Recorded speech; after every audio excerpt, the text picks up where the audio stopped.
Hey, kids. You're listening to the internet's wettest podcast about video games, consoles, and pancakes. The SML Podcast.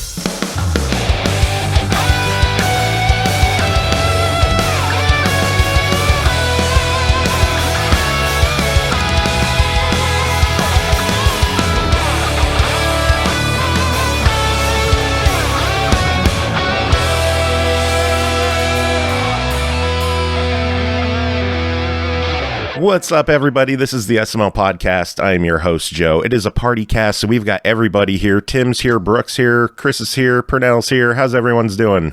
Well, Solid Snake isn't here, so I guess everyone isn't here. Shut up. I'm going to hang up on you. Can you hang up on one person? We need to learn that move. Yes, I can, actually. Yeah, you just kicked him from the call. Yeah. I don't know why I thought Super Smash Brothers there, but I'll take it. Everybody's here.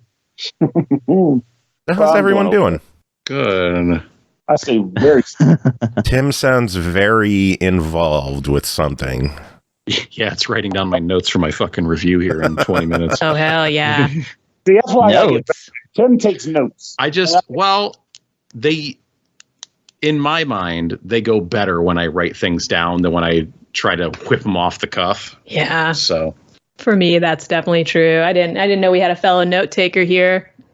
Yeah, I'm a cuff whipper, and the problem is I genuinely don't know what to make of that because I'm like, it's easier for me, but I get no critiques. So I'm like, I'm gonna take it. Everything's fine. I don't like writing. I like rambling things. And if everyone you like rambling, Pernell? Oh, What? Oh, hush. What? What are these revelations coming out today? It's just unedited. Yeah, all these secrets are just coming out. Secret. So many secrets, all these unique secrets. Oh, Wow, somebody said it. All right. that's Crack right. you got I him. took my drink. Off to a good start. Unique. Okay, Y'all ever Pee-wee. have Moobot whisper to you? Like sometimes somebody says unique and then Moobot will just send me a private whisper and be like, hey, everybody take a drink. I'm like, you're freaking me out, man. That would be amazing if I could figure that out. So good. But I can't even figure out Discord, so I don't think commands are ever going to happen. I know that feeling. I'm terrible with Discord. I have a problem where I'll do like a video chat and it constantly disconnects me because even though I'm talking on the video, I guess I still have to move the mouse or something. Yet I've also found nothing that lets you turn off, like I guess sensory or whatever crap is checking for. So Discord's rough, but I'm old, so I'll take it. It's my excuse. I'm old too. You're not that old. I'm older than you, aren't I don't know. I? Dun, dun, dun. Secrets. How old are you? 41. We're not doing this. The lady is calling it now. Now I think everybody knows how old I am. I enjoy that. I think I'm the baby of this group, but I'm like 4 years older than like the average age of another one of my friend groups. So like it's spreading out. Yeah, same. The baby of the group. I could take it. Certainly the crybaby of the group too. So None of us have heard you cry. I have to evict my dog from this room. You could totally dodge that. At all. I think I dodged whatever that was by not hearing it. So I'm gonna go with that. Everybody was talking at once. Everybody How talk was to Tim while he's dealing with his dog. Tim, I saw your son. Where? Tim disappeared. He's gone forever. Tim, come God. back. You cannot. Holy shit. Yes, you can pet the dog in the SML podcast. My dog just committed a war crime in this room. Jesus. Holy. It's how you know the dog loves you. Ugh. Did you get crop dusted by your dog? A dusting is it's not really. I need a stronger term for it. Oh my god! And the window's okay. I'm not getting. It'll go away. Just in this room, it'll disperse. Who's a stinky boy? It'll Who's be a fine. stinky boy? You crack a window, but then you realize it's Buffalo and it's like 4 degrees out. Actually, it was over 60 today, and Really? It didn't smell like Cheerios. Apple cinnamon. Cheers. Actually, it didn't smell like cereal at all today. Does it normally smell like cereal in Buffalo? It is not uncommon for it to smell like Cheerios or Lucky Charms because there's a General Mills factory downtown. Ah, that makes sense. Oh, And you could smell it all over the place. Like when I lived in North Buffalo, I could smell it. Now I live like east of downtown, like outside of the city limits technically. And yeah, I can still smell it. And cool. I think you can sometimes smell it all the way out. Do I smell it when I'm at work? Because I work out in the suburbs. I don't know. Sometimes I smell like dog food out there. And then sometimes I just smell like a landfill. Yeah, we had a dog food factory in our area, and when you drove by, there was a 50-50 chance of it smelling like, warm beef and something delicious, or smelling like absolute death. Yeah, there was a I don't remember the name of the town because we called it Stinky Town. It's somewhere in northern PA that we would there's a Domtar factory there, whatever. I think they make paper products, and it smelled terrible. We passed through it on our way down to MagFest every year. We just called it Stinky Town. Like, roll up your windows, it's Stinky Town. Oh, geez. And then you'd move back. Yeah, you'd get past it. And it looked like it was a village in service of a factory, one of those deals. Just like everybody there worked at the factory. And, yeah. Yeah, Pennsylvania has some shitty towns. It's a shitty state. It is a shitty state. I drove through an Amityville, and I thought it was the actual Amityville, and then learned it actually was not the actual Amityville. It was some cheap knockoff. Oh, man. Yeah, but have you ever been to Centralia?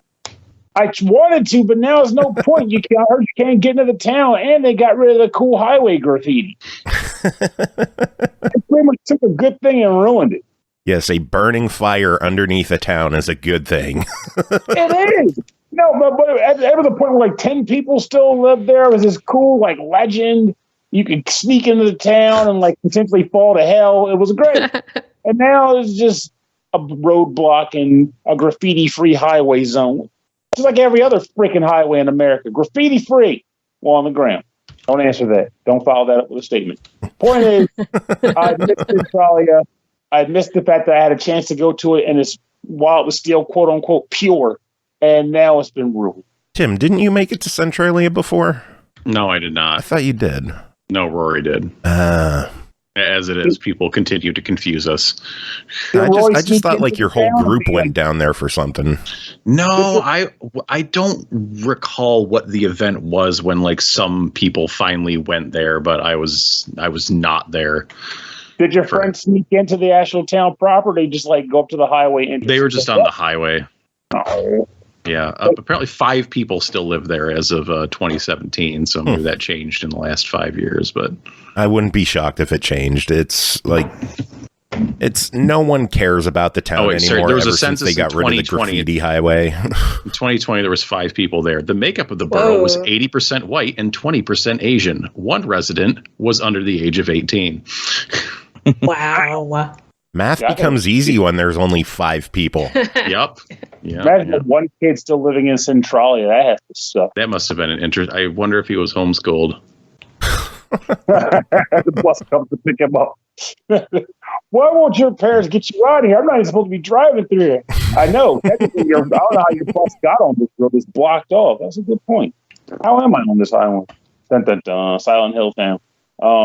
But I'll say though, it's not that impressive of a town. Everyone's like, really "Oh, not. It's this super smoky town. There's fires underneath the ground, and it's this." No, it's just like you could see a hole with smoke coming out. And that's about it. People were claiming that you could be walking and the ground could just give way underneath you. That could happen anywhere. No, it can't. Don't even try. Okay. I'm just going to work today. How many times do you see sinkholes just pop up in the middle of a city? How rare is that? I've seen it happen once.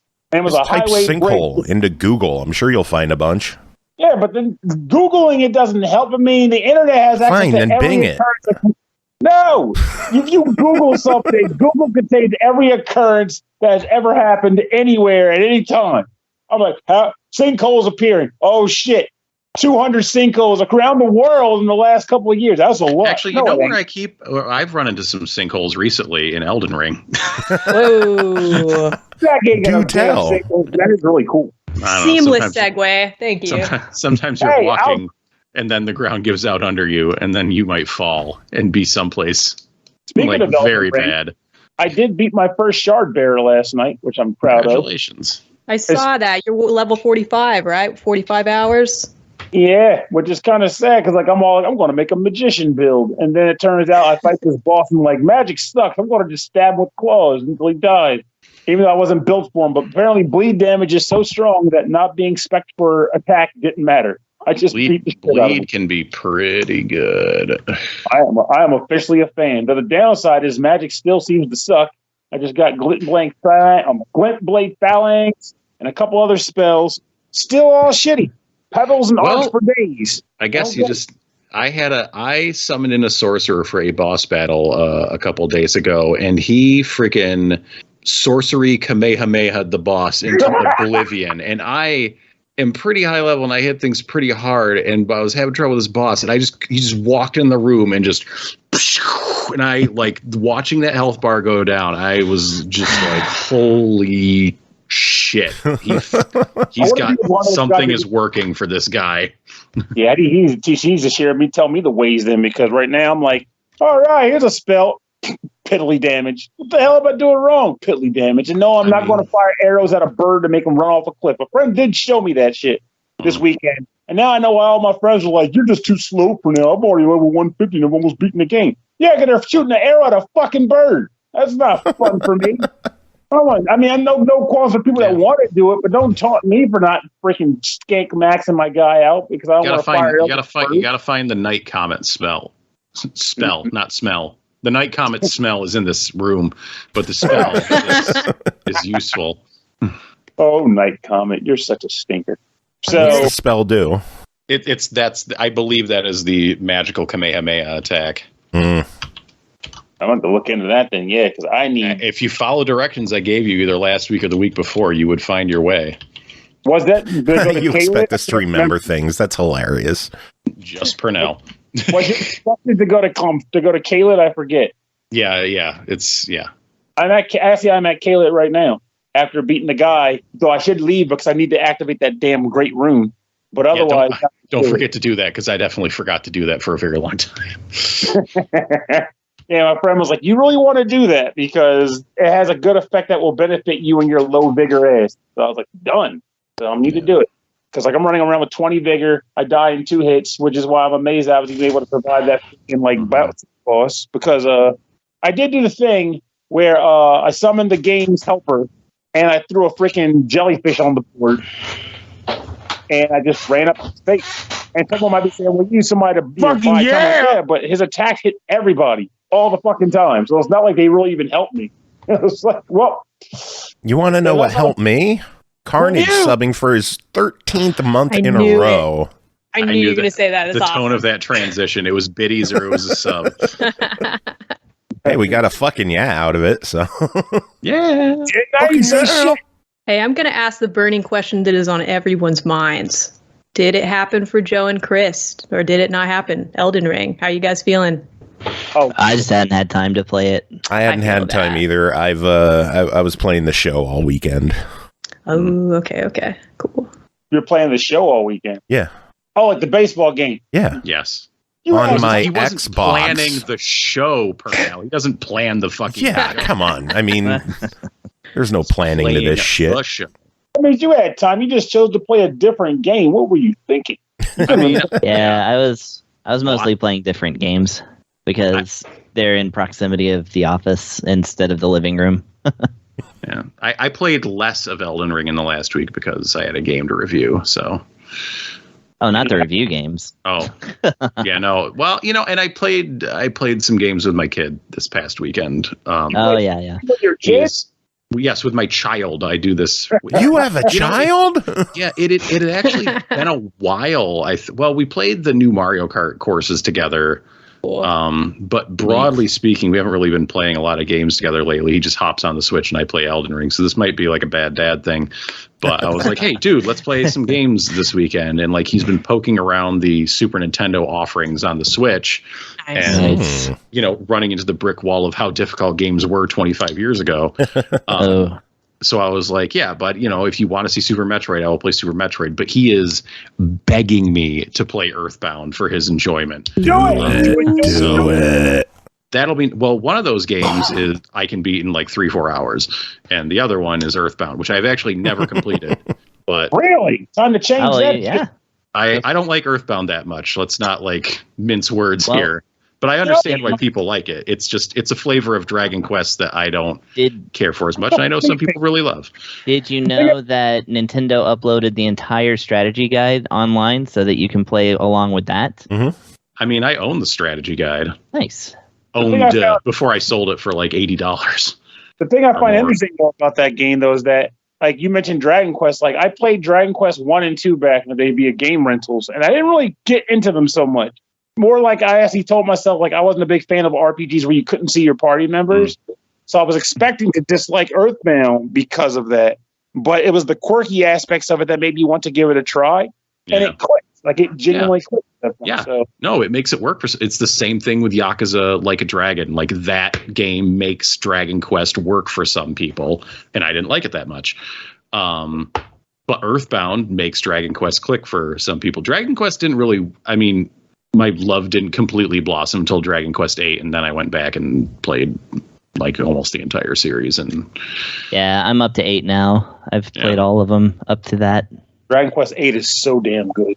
Yeah, I haven't finished like 2, 3, and 7. Oh, actually 6 I didn't end up playing a lot of, but not a lot of people have finished 7. 7's is a big fucking game.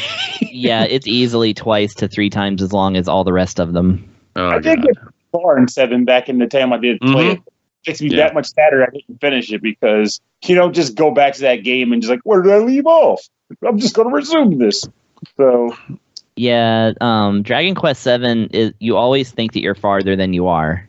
You like, you know, it's weird because it's kind of like, you know, you've been playing for like 60 hours and you're like, all right, great, it's time to land this thing, and then you realize, oh wait, I've still got like, all these pedestals. Do I? So I feel like Dragon Quest 7 has one of the biggest walls in the franchise as far as like it'll make you or break you for the most part.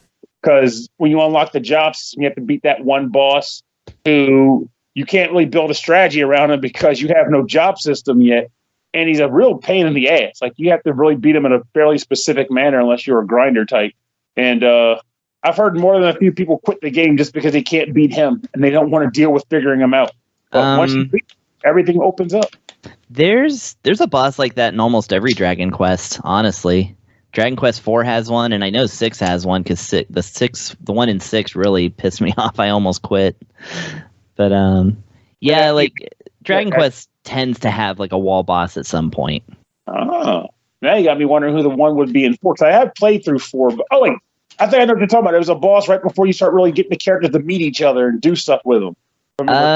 Yeah, it's actually yes. It's one of the early bosses. Let's just say it's the one like pretty much right before you get the ship. Okay. He's in the castle, right? Yeah, I can't remember. I think I am remembering the same guy then because I do remember a guy in the castle that pissed me the hell off. Yeah. Yeah, those fights, if you're invested in them, they tend to be pretty unforgettable because you're like, how can I beat this guy? Son of a bitch. I do like those games a lot. I need to get back at some point. It's been a while since I've gotten to a good Dragon Quest running. Brooke, what's your favorite flavor of Dragon Quest? Wow, I was muted. It is Dragon Quest Builders and Dragon Quest Builders 2. Nice. I take the shit out of Dragon Quest Builders. I got to go back to those games. I loved it. I love Dragon Quest Builders original a little better than 2, even though I really look forward to 2 because it just has all the. But like, yeah, I'm probably too close to it. I had such a great time in those games. Awesome. Hell yeah.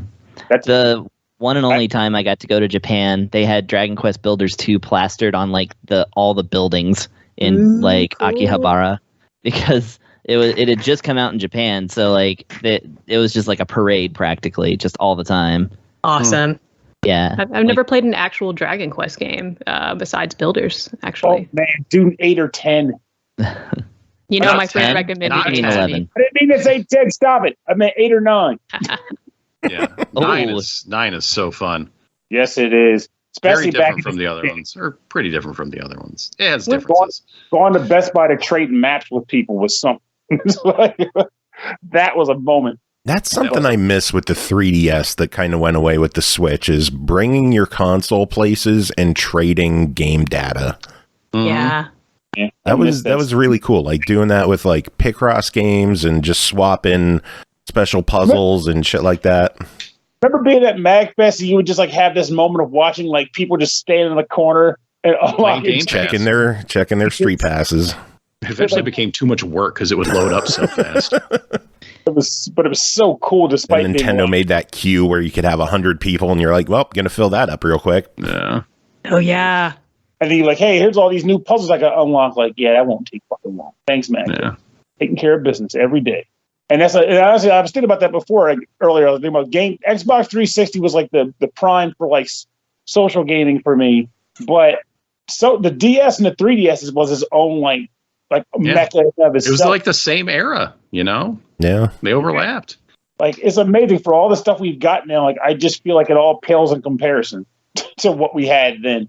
Yeah. And well, it's like instead of having a more broad community that was like all of just, you know, generally all the people I knew were on Xbox playing Xbox or had DSs and stuff. And now it's like I have my little gamer pocket crew. You know, it's like a little group of people. Then we just, you know, have to talk about what games we're going to play rather than just like, oh, you know, I'm going to sign an Xbox and someone's playing the game I want to play out of the 40 people on my friends list, you know? Yeah, I do miss that. We used to do like Team Fortress Tuesdays where, kid you not, we get like 15 to 20 people to just get together and like party chat, or 10 people to get together and party chats and just like do like team battles and stuff like that. Yeah. An era that I can never replicate. Like, it will never happen again. And it's like, I acknowledge that sort of shit. It's like, it sucks. Like, it was a pocket in time that can never be brought back. Yeah. But I think about it all the time. Like, that's what social gaming was. And I guess some people still get that from games like Fortnite or wherever, but I don't think it's quite the same. So that's me being an ancient. Yeah, no, I'm with you. Yeah, my back hurts. Hello. Hello. Who's there? I can't hear you. Lloyd Berry in chat has a good question for all of us. They just recently got a Switch and they need game recommendations. Oh, shit. Sorry, Lloyd. All the games made by Nintendo. I mean, most of them. I mean, it's a start. That's, you know, when you have a Switch, it's either you're playing the first party Nintendo games, or you want like the indie games portable on the go. Do you like puzzle games? Because if the answer is yes, by Baba is you. It is a Coke addiction. Oh hell yes, yes. That game will give you a freaking make your brain hurt. I love that freaking game. It's oh really my great. god. Right? It's so friggin' good. Like, I've never been so happy to feel so dumb. Like, it's just Same. such a great game. Like, I recommend it to any puzzle fan. Also, Puyo Puyo Tetris. Scourgebringer, if you don't have it on Steam already, it's a really good frenetic platformer. Roguelike, of course, so be that as it may. But it's not an RPG roguelike, it's an action roguelike. The Danganronpa collection, if you haven't played those yet. I reviewed Circa Infinity on the show. That's a good one to buy. Any of the experienced dungeon crawler RPG. So you got Undernaut, you got Strangers of Sword City, you got Stranger with Savior of Sapphire Wings. That one was good, yeah. Yes. Like all the Nintendo games, like Tim said, pretty much all the first party stuff is like on the point mark. Crap, I can seriously just make this guy a list. Yeah, honestly, we could probably. All right, listen, you're just going to have to go back and listen to the last 5 years of the SML podcast. I'm Yeah, sorry. that's a good starting point, at least. Yeah. Honestly, Spelunky too, and everybody's going to tell you to play Breath of the Wild. I was late to that camp, but it didn't disappoint when I did finally get around to it. Although with recent releases of this year that shall not be named right now, it's hard to get back in there. But it's a phenomenal game for sure. Dragon Quest Builders 2 also on there. Hell yeah. I'm excited. It's good. If you like puzzle games, you should check out the Puzzle Quest Remaster. It's really super good. Flip-On, which is a spiritual successor to Panel Dipon, which is great. You can also play Panel Dipon on the SNES thing. Yeah, there's a lot of great puzzle games on there, too. If you like organizing your room, download Wilmot's Warehouse. Awesome. It's a game that I love that I have trouble recommending because, like, what's so good about it? It's like organizing your bedroom. Pernell, have you played Unpacking? I have, and it's fucking amazing. Yeah, it's fantastic. How about Moving Out? I haven't played that, but they keep trying to throw that at me. Moving Out is fun, but only more so with friends because it's gotcha. kind of like Overcooked. It's like you and your guy could have a lot of fun with it. It's like Overcooked in that regard, where the fun comes from like the chaos of like, okay, we got to get this couch out the house, but the door is blocked. Just throw it out the window. It's like there's fun stuff like that. It's a good game. Cool. Let's see. I could do. We like could I go said, on forever. Yeah, we honestly, can. I know you're in here a lot, Lloyd. Like I will try to make you a short list if you pop in your fave genres. I'd love to think about that for you. I'm gonna say, do you like shmups? Because holy jeez, do we have news for you? God. I'm Yeah, reviewing Psycho. 3 of them today. It's got a little bit of everything. Yeah, speaking of reviews, should we get to those? We have a bunch to talk about tonight. I reckon. Psycho. I feel bad. We like I don't have a good like Elden Ring discussion to use the image this week. I don't know. Well, maybe it'll come up. You know, I'm trying to write a speech about this shit. I'll have it ready by next week. I try to get Pernell to write it for me, but Trying to get In the this guy essay, that- I will. I'm trying to refine this idea, and I wanted to combine Pernell's knowledge of just the whole Souls franchise, and this is my first Souls game, but I'm going back and reading a lot about what's the guy's name, Miyazaki, and like the combat system, and he really reminds me of another creator. But the 2 games I really want to compare that to. Pernell hasn't played, so I'm gonna get something. because in typical Pernell fashion, he does. I'm gonna request that you present it like a TED Talk. Ooh, okay. I need you to have a one of those really small, like, clip-on like microphones and stuff. Have like a nice suit kind of thing. Okay, all right. You talking with your hands a lot. I do that. I do that. So that kind of reminds me, speaking of storied franchises and developers with a huge history of quality games, Chris, guess who I got an email from? It's Radalika. I have one guess, which is 3 names.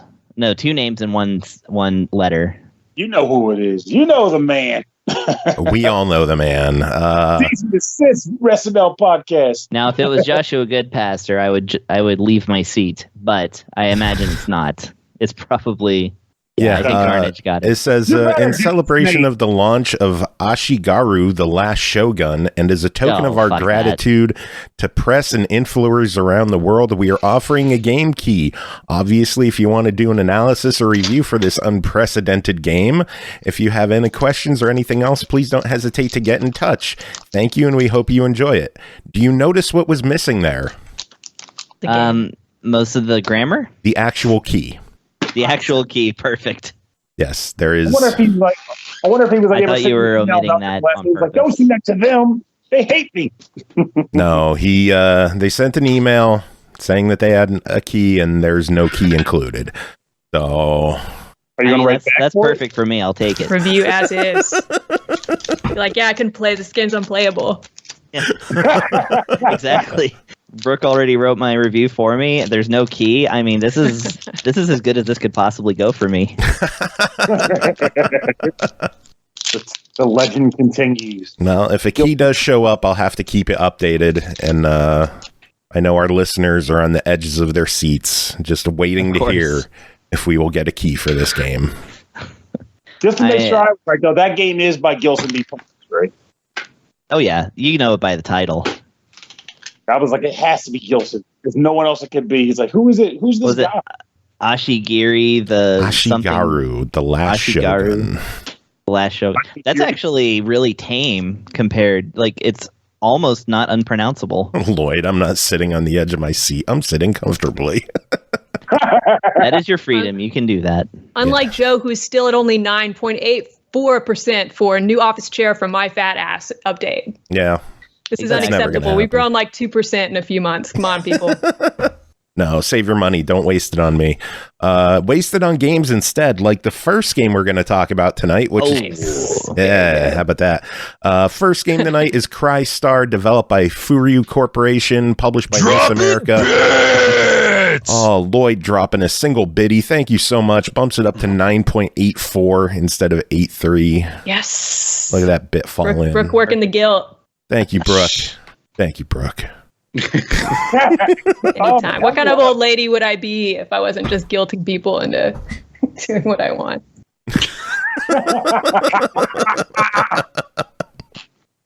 All right, let's start this over. First game to talk about tonight is CRYSTAR, developed by FURYU Corporation, published by NIS America, released March 29th on the Switch for $49.99. To atone for her sins, Rei must fight through the purgatory and save her fallen sister. Turn your pain into power by summoning mighty guardians to stand alongside you. And when overwhelmed with grief, draw strength from your tears to grow stronger. By overcoming the enemies around her and the inner conflict within her, only then will Rei release herself from her own suffering. Chris, what's going on in CRYSTAR? It brings a tear to my eye. Actually, some kind of weird eye thing is bringing a tear to my eye like constantly. So this is a nice, refreshing game for me.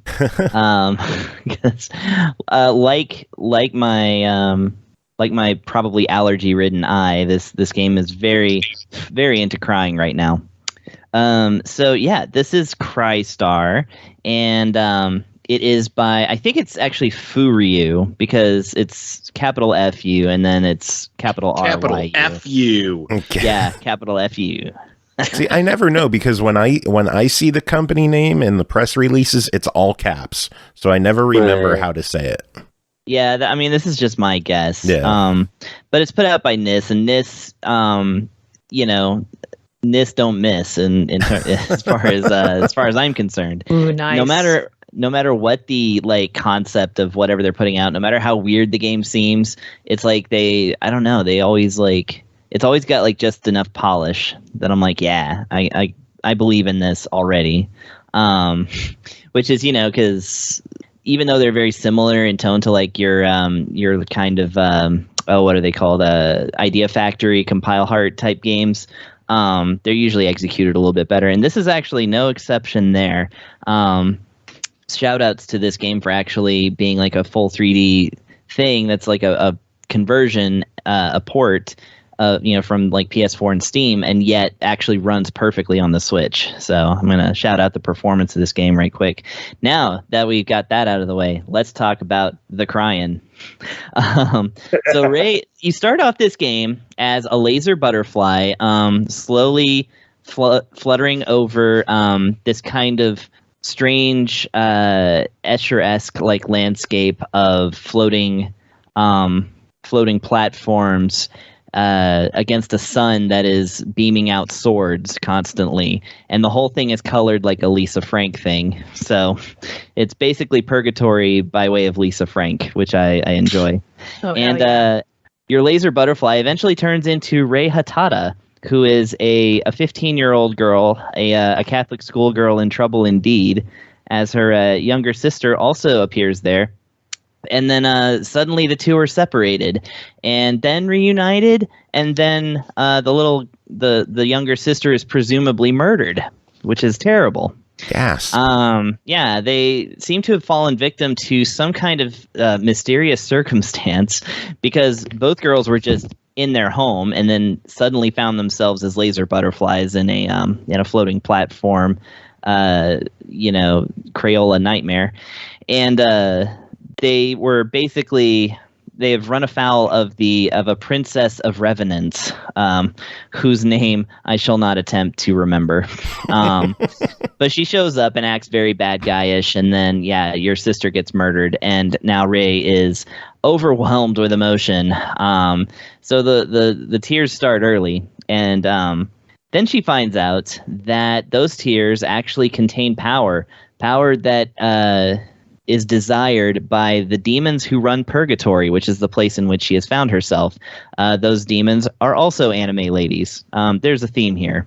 It's basically, every person in this game is anime or a like kind of a one of those porcelain dolls that with the round head and like the big eyes and stuff and like the creepy black and white kind of clothing and such. It's a style, but so they basically tell her, well, we can bring your sister back. She can go through a revival, but first we need Idia, which is spelled idea. And but the Idia is like produced by murdering ghosts which live in purgatory. These ghosts can take many forms, mostly like floaty things with blankets over them and dragons and stuff. So Rei is charged with the task of murdering all kinds of ghosts, and which we find out are, we find out there's more to them than meets the eye. But when she does, then she's able to collect this idia.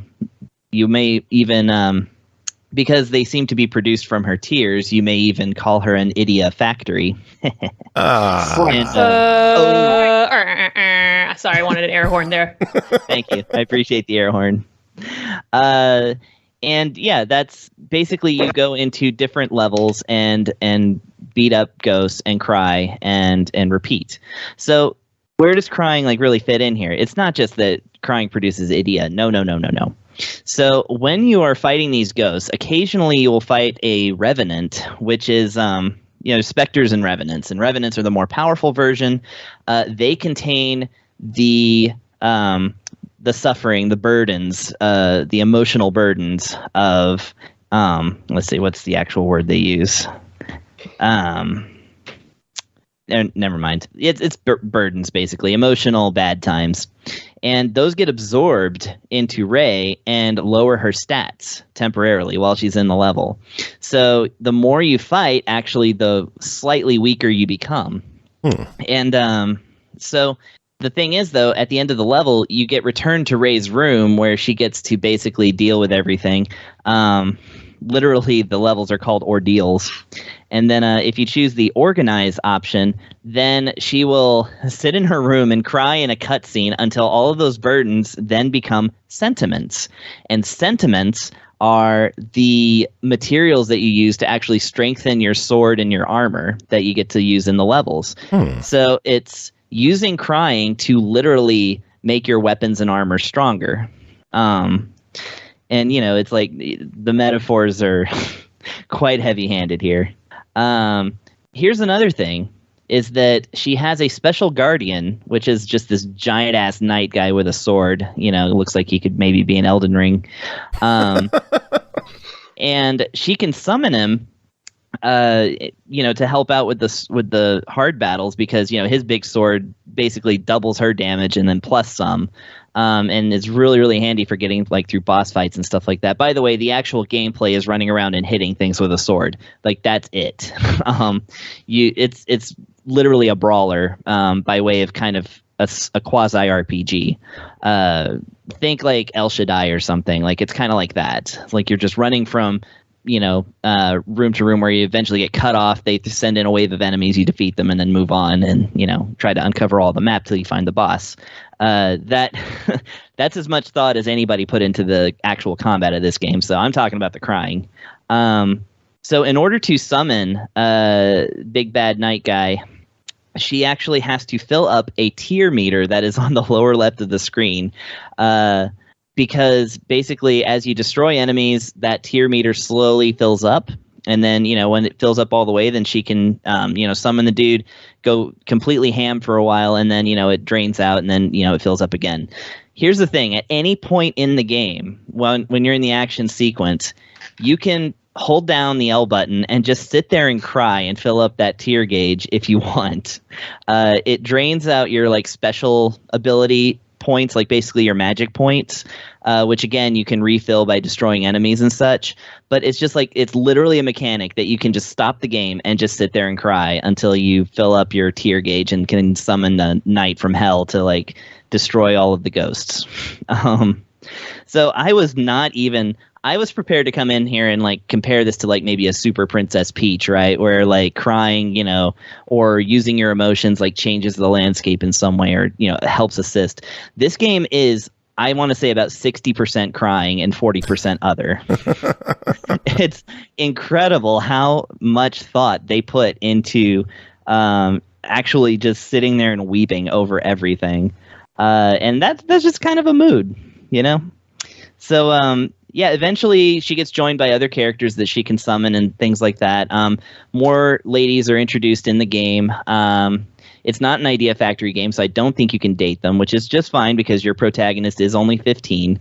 This game comes with all of the DLC that was on the previous versions, which apparently is just a bunch of like costumes and like music and things like that. Funny enough, in in the initial DLC extra costumes that you get, you can dress her up as like things like Santa Claus and like a mascot. They actually, some of them do actually do things. Like one of them is the peddler's outfit, which if you talk to the peddler, which is a special butterfly that turns into a witch in the game, then you can get like a discount off of buying items and stuff. Like you can buy items. It's an RPG. I like that there's swimsuits, but they're actually scuba gear swimsuits. So they're not like sexy swimsuits. They're like literally she's got like an oxygen tank on her back and like big goggles and stuff. I thought that was actually kind of funny in a weird way. And then finally, there's Thelema, which is your dog. A big old floofer that is constantly at Wraith's bedside.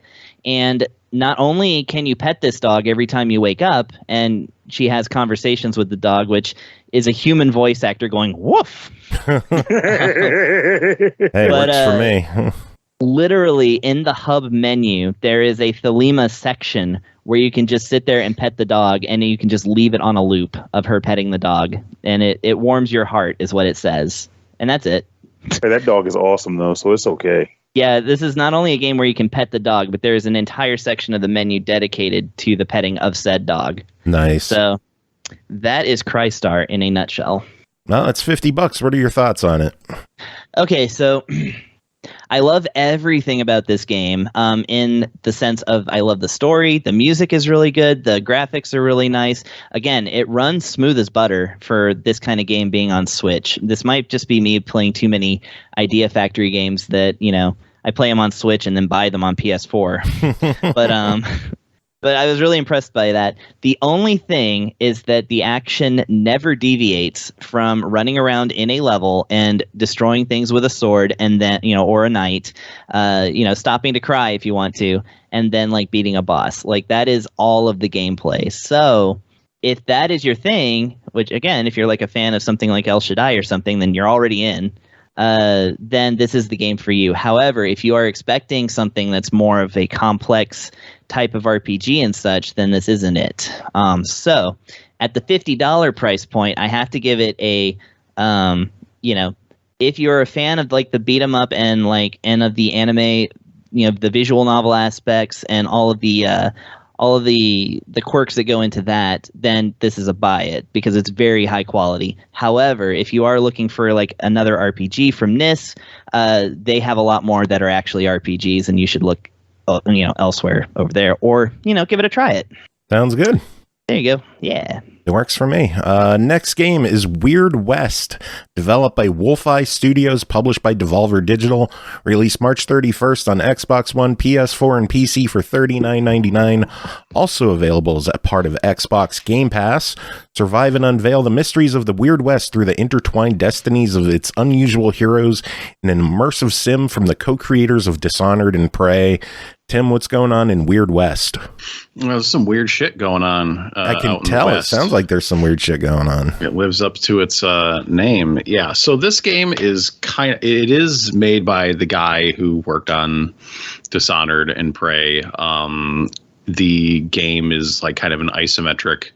I shouldn't say isometric because you can whip your camera around, but it's like an overhead, like Fallout, like the old Fallouts, like pre-Fallout 3 Fallouts, Fallout 1 and 2 Fallouts. Those are decent touchstones for what you're looking at in this game, and that you have your character, you have your field map, you can rotate the camera around. It's not stuck in one position, but this is a game where you have options for how you are going to tackle the challenges before you, and a lot of flexibility in how you want to play the game. I guess that's what immersive sim means. So yeah, it takes place in the West. It's not really specifying itself as the West that we are necessarily familiar with, because this West is all full of spooky shit. Right off the rip, it's like you're dealing with some dudes who like this gang rolled into your town and like kidnapped your man, and they're gonna feed them to their boss who is not human.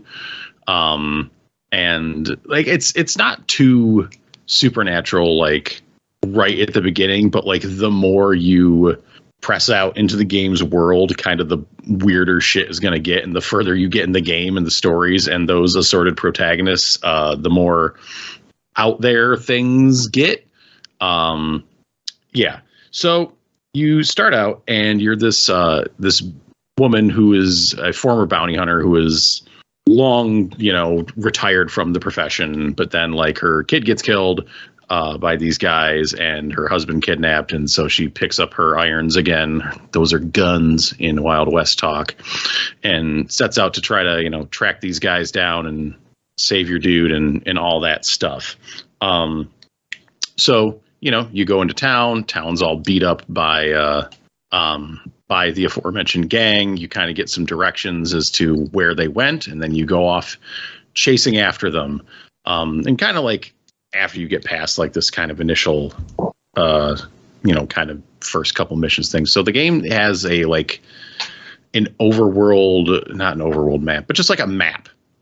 So when you walk out of like town, you are then picking your next destination on the map, and it will tell you how long it will take to travel there. And it just kind of shows like a little dotted line going across the map as you travel across it. And you could have some kind of random shit happen in the middle of your journey, or you could not.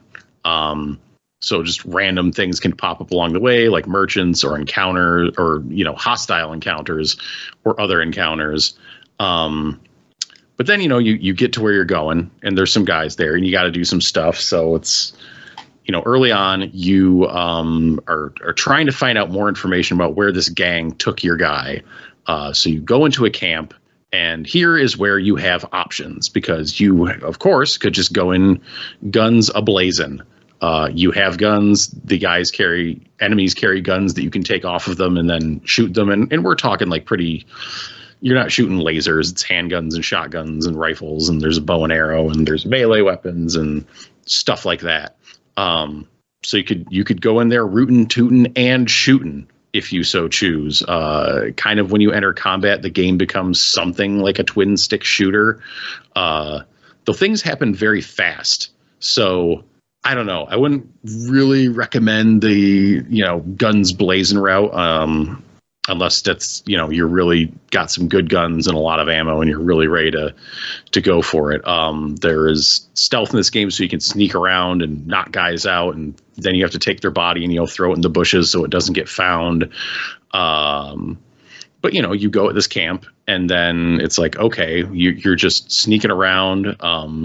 Ultimately, there are different ways to get to the objective you need to find. It is kind of like an underground little tunnel system, and there's different ways down there. It's like, okay, there's a trap door in the house that's here. You can get down through the well.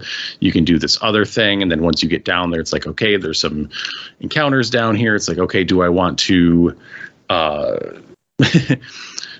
try to sneak up and take this one guy out? Do I want to try to throw in a stick of dynamite to blow up this like toxic barrel in the middle and hopefully like blow everybody up when they walk by it? Not so much the conversation in this game as you would find in a Fallout. And that's where I guess it becomes more like Dishonored. It's like you have options, but they're not chitty chatty. They can still be non-lethal, but you're not going in and like talking to bad guys and just like kind of schmoozing them into giving you what you want.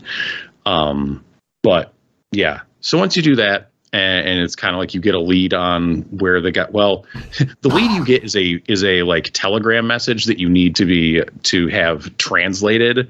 At that point, the person who will do it is like, well, I need $300 to do it. And so now it's like, okay, now I need to start kind of more treading my own path, and I got to go out and earn some money, which you can do just by exploring. More likely you're going to pick up some bounties, in Wild West fashion, grab some bounties off the bounty board, and then you have to go track guys down and bring them in dead or alive. And all the while you're doing this, wanted. Yeah, because they're wanted. Like there are folks who are giving you side quests to rescue other people, to do favors for them. And then, you're hauling in these bounty hunters. And as you're doing these things, you are building up like a reputation with the town, and you are building up relationships with characters that may cause them to just randomly like pop up in your battles to help you out, like in a firefight or something like that. So they'll kind of remember, what you have done for them or to them. If dude gets out of prison, he might be coming after you later to make your life miserable. But the game gives you a lot of freedom, not just like in the individual encounters, but kind of even in the direction you want to go as you're exploring and tackling the game. Like it tells you, like at that point, it's like, hey, you can go wherever you want, but just know, like the further you push out into the west, like the more dangerous it could get, and you could find yourself in some real shit. You know, it gives you the warning, but it lets you go. You know, you can pick up like companions to roll around with you, who will give you added firepower, maybe more importantly, added storage space as you're picking up a lot of stuff off of bad guys. Like most bodies have, you know, the guy's weapon, like some ammo, or maybe like a couple trinkets that you could sell, just junk you could sell in a shop. So more storage space is good. In as far as like mechanics and leveling up, you don't gain experience in this game, but you find like items that will grant you ability points or perks, and you can choose how to spend them. So abilities will be things like kind of special abilities with your guns. Like the first thing, so they have one where you can just fan the hammer on your pistol, shoot out all the bullets at once, more bullets. I favor this, the first one you can get with a rifle, where like your first shot is completely silent, which is just a good way, you know, pick off a guy in a crowd, just assassinate someone from a distance and make your life easy. So you'll get, you know, abilities that pertain to your weapons and also to the character that you're playing. The game is broken down into different chapters where you are controlling different characters. And there is a storyline that kind of, but you're also always playing kind of the same character, which is probably sounds a little confusing, but the game has a method in reasoning why you're kind of jumping from character to character in this game. And each character has a different ability tree and different abilities that you can upgrade and try out. But everybody shares the same perks, which are more just kind of general, broad, passive things. When you're in combat, there is some like bullet time slowdown mechanics. If you do like a jump in the middle of combat, time will slow down so you can aim your shots and they do more damage. It takes like some of your ability points, but you know, it's good stuff. So yeah, I think they've the game is kind of like a little bit messy in the way that these games tend to be, and that because they give you so much freedom, things can feel like a little loosey-goosey at some points, with just kind of the way things work, and just kind of glitchiness and weirdness. But it comes with the territory, and they, you know, get right to the point of giving you freedom and options and things to do, and like everything you're doing feels pretty good and is satisfying to like sneak around and discover stuff and like think out situations and try to figure out like the best way to approach something. And like the overall just kind of tone of the game with this like spooky horror Wild West thing, I think works like really well and kind of keeps you on your toes, because you never really know if the person that you just shot is going to like suddenly jump up and respawn as like some horrible monster along the way. I do wish like, so the camera kind of hangs up in like a 3/4 view, and there's like 3 different zoom levels for it. But you can't like just kind of zoom in and out. It just, there are 3, you know, predetermined distances. And like, I just wish it could be like a little bit further out from the closest one. I also wish you could like pan it in a bit lower to the ground to get like line of sight of what your character is seeing. Cause sometimes like, you know, you'll have a stable or some kind of like open air building where it's just hard to see what your character is looking at. Cause unless like, it's just hard to get a sense of like where, you know, enemies might be standing in like under an overhang sometimes. And sometimes enemies can just be hard to spot. Like I'm playing this on Xbox on a TV. So my weary old man eyes, sometimes I would have trouble discerning. Like I could see on like the minimap, like, okay, there is a red dot up there. There's an enemy, but I couldn't like quite pick them out because they're brown, blending in with brown. I wish they had some kind of like just outline you could put on enemies, like when they're in your field of vision, just to pop more for you, the player. But you know, I think it does a good job of it. It's a fun game. It has difficulty settings that you can adjust anytime, so you can play it harder or easier as you so choose. It's just generally fun to get in there and play around and do stuff. I like the emphasis on exploration as well. Like, you'll go into an area and it seems very linear, but if you decide to go off the beaten path and maybe jump up those rocks over there, you might explore and find a machete just hanging out that you could grab and use. Or the fun they had with the achievements. I got an achievement for jump kicking a bird. Nice. Very cool. Jump up, kick a bird, you get an achievement.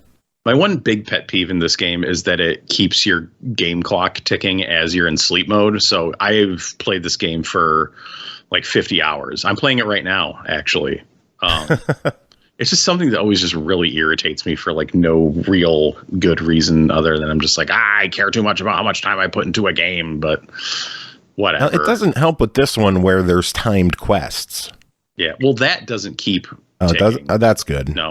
No, that doesn't keep ticking. It's just like it just keeps counting your in-game timer. All right. Yeah, but they're like you're not going to. There are some quests, like Joe just said, that are timed, but those are just like the individual quests. Like it's not the full quest line. Like, oh, you have to complete, whatever for this character in 20 days, or else you can't do it. You're not running against a clock. You're running against a clock on a very small level.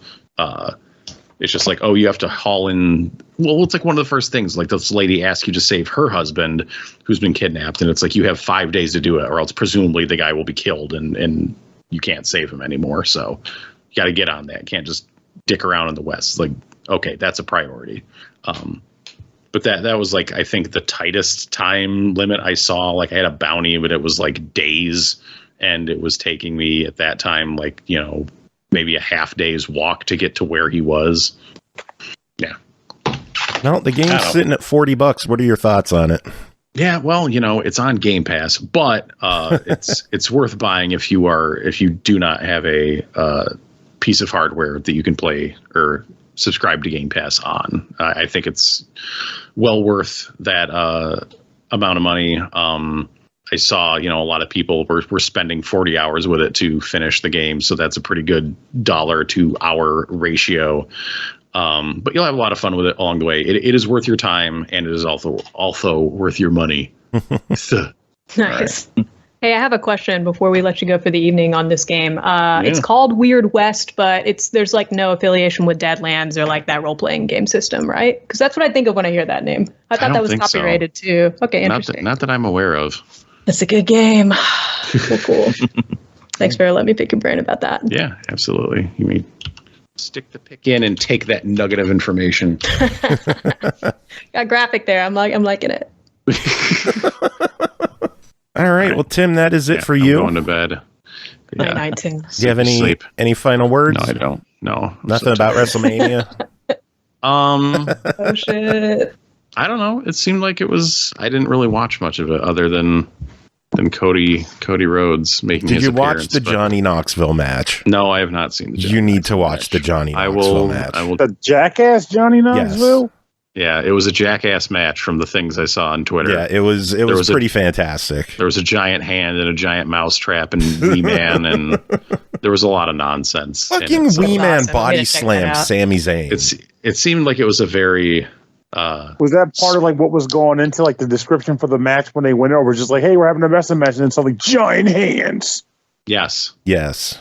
We're having a match, and here's a giant hand. Yeah, pretty much. Yeah, pretty much. It's pretty fantastic. It seemed like it was very sports entertaining. Just not, It was. Yeah. Sports entertainment. Yeah. Brought to you in part by fucking weird world. The world of pro wrestling / sports entertainment. Yes. It's bizarre. All right. Good night, friends. Good night. All right, moving on. The button's over here. Okay. Yeah. All right, moving on. Next game to talk about is In Nightmare, developed by Beijing Magic Fish Technology, published by Maximum Games, released March 29th on PS4 and PS5 for $19.99. Experience the effects of a broken family and the heartache it brings. A young child escapes into a dark, whimsical dream world created from his memories. In this twisted nightmare, his past trauma manifests as terrifying monsters that seek to trap him here, which sets him on a journey to uncover what truly lies within his mind. Pernell, tell us about your time with In Nightmare. Okay, well, In Nightmare is an interesting little game that if you're not a fan of seeing kids dealing with some unfortunate shit, you might not be down for this. And honestly, who really is? So I'm not going to use that as a final thing. But overall, I'm still enjoying it. Point is, it's a hard game. Let me get to the actual review, starting over. Because I realized I shouldn't have did it that way. All right. So the idea behind this game is you're unfortunately scared young lad who is made to run through like a nightmare realm created within his own psyche. And the nightmare realm is composed of multiple areas that are all made up of areas of his life and scenarios in his life that have caused him trauma. They give you like documentation lining the stages that go into further detail, and oh my god, they get into really huge detail, but not really a spoiler. It's just the premise of the game. He's dealing with some stuff. The stuff results in him going into like a sort of coma, and that's why he's trapped in this nightmare realm. The environments of the game that you explore generally are like get kept by various traps and hazards, and also stalked by nightmarish apparitions crafted again of his own young mind. And the way you are able to get around these things is actually pretty interesting. It's a little bit of a stealth gameplay style. Early on in the game, you get access to a butterfly friend named like Beaky or Bickley or something like that. And it's a golden butterfly that has a few quick functions. It is able to illuminate itself, which allows it to brighten the area around it. You can send Bickley off into the distance, a small distance initially. But if you hit the R2 button, you can also do something called overclocking it and send her off farther into the distance. So she does like a bit of reconnaissance work for you to see threats and dangers that you really don't want to put Bill in the presence of directly to witness. The other thing she can do is turn blue and go into something called detect mode, which allows you to like, sort of like an infrared or it's pretty much an infrared or a black light sort of thing, where you can like look for like footprints, it reveal like walls that are actually fake walls, stuff like that. So it's good for scouting around and looking for like secret pathways that that are meant to be hidden from you. Now, as you're exploring around these areas, the so-called hazards I was referring to are generally monsters, unpleasant monsters, that if they catch you, it's not so much game over so much as it is return to the last checkpoint and try it again. But it's typically a form of them stalking you. Different monsters, but they ultimately just end up stalking you. And when you're in a situation where this takes place, the game's goal is to pretty much get from point A to point B without being seen. So you'll find yourself doing things like hiding under desks or tables, hiding in bushes, hiding in cabinets. The cabinet ones I always found to be particularly funny because like a monster will be chasing you, and it's like, okay, you got to make enough of a distance away from the monster, then climb into the closet, and then you have to kind of sit there and just hang back and hope that the monster doesn't see you, while there's like a little clock in this lower left corner that's like pretty much counting down how far away the monster is from you. So you're kind of like, I hope the monster doesn't find me. I hope the monster doesn't find me. And it was like 2 meters away from you. So it gets to be pretty interesting. Though for better or for worse, depending on how you look at it, there's a particular effect the game puts on when you are in close contact of a monster that's chasing you, or even not chasing you, it's just you're near it. And that is that the game has like a bit of a hazy, wavy filter put over it, which can really mess with your eyes. I'm pretty sure that's the intent. But I can imagine some people being like, oh, God, I wish you could just turn this crap off. And maybe you can. I don't know. I didn't bother with the settings that much, but I didn't see anything outright that said turn off wavy gravy filter. But if it's there, you might want to use it. But otherwise, just letting you know it's there in advance. There are also some weird upgrade systems that this game has, too. Like I mentioned before, you have the detect mode and the light mode for the butterfly. And those things can run out over time. Like there's like an energy meter that you can't really see. It's just you kind of have to know when it's out, because when it ultimately runs out, the game will tell you Bickley's out of consciousness or out of dream energy, and at which point you have to use limited use items to restore those things. You can find that hidden around the dungeons or the areas you're exploring too, to replenish that energy. In addition to that, there's also an item called a dream orb. It's like a light grenade. You throw it, boom, it splashes, and enemies that are nearby will kind of get stunned, which is meant to give you time to run and hide and find cover. But all these things can be upgraded if you can find a variety of different things littered throughout the map. You might be chasing around like a little ghostly blue elk in certain areas. Other times you might come across a yellow fountain that someone did not pee in. Is actually dream energy, and you can collect that. And there's a variety of just different objects or things that you can locate that result in various upgrade chains. The weird thing about those, though, is that I honestly had a hard time keeping track of what item upgraded what thing. I just was grabbing whatever I could grab. When the game said you have more dream orbs you can throw, I was like, thank you, I need that. Otherwise, I wasn't keeping track of what was upgraded what. Just find a hidden thing, take home. If you make it home.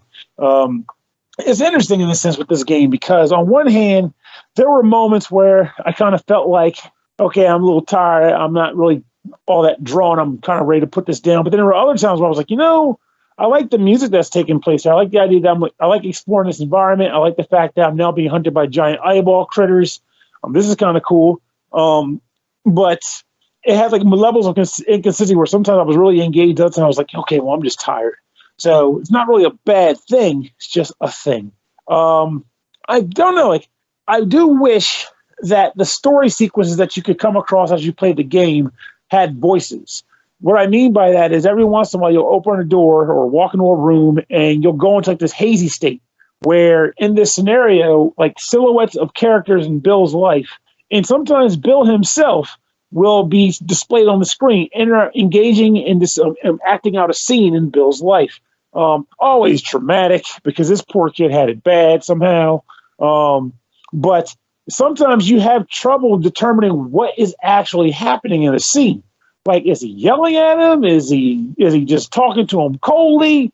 Is he handing him a milkshake? I can't tell. It's just this white, hazy, lighted people standing in a room. And since they're not voiced, you're made to interpret what's going on. But again, not a bad thing. Just would have been nice if they spoke sometimes to kind of hammer home what is happening in the scene that I'm witnessing right now. But then other times there were things where I was very unhappy because, for the record, anything that involves kids getting bullied, I can't fucking stand.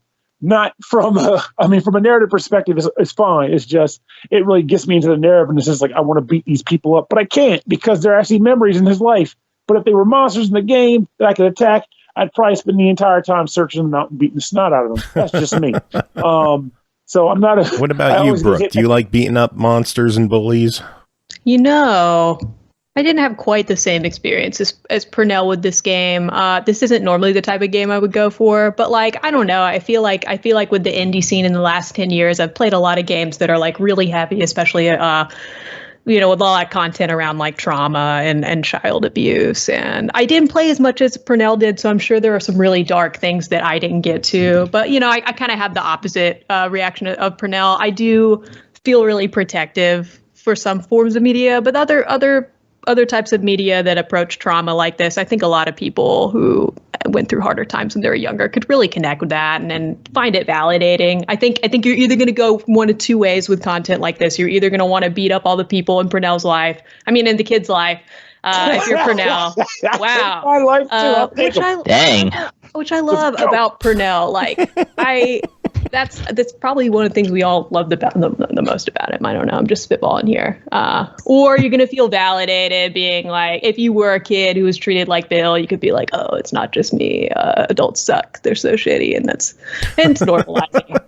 So I kind of like that type of content. As far as gameplay and just overall craft of the game, I have to say I was really, really impressed with this. Like, this game is huge. It's got a shitload of content. Like, when you end the tutorial and they dump you in that main room with like all the gears and glass and stuff, it's a really beautiful game. Like, I found this game really moving visually. Like, the light effects are really cool. The sound effects are creepy. I think it's really immersive. I did have times like Pernell did where like I'm either really engaged and I'm like scared to death doing some stalk thing to try to get away from a monster, or, you know, I get a little bored on some levels. But overall, I think this game, it's kind of got an overwhelming amount of content in it for like, and I feel like I barely scratched the surface. There's so many things that I haven't unlocked yet, and there's so many things that I won't unlock unless I've like done certain achievements in the game. And all of those things you can unlock are really tangible in this sort of like centralized hub that just like really, really well crafted and beautifully made. Like if you get certain achievements that allow you to have certain like abilities or perks, there's like a statue that will light up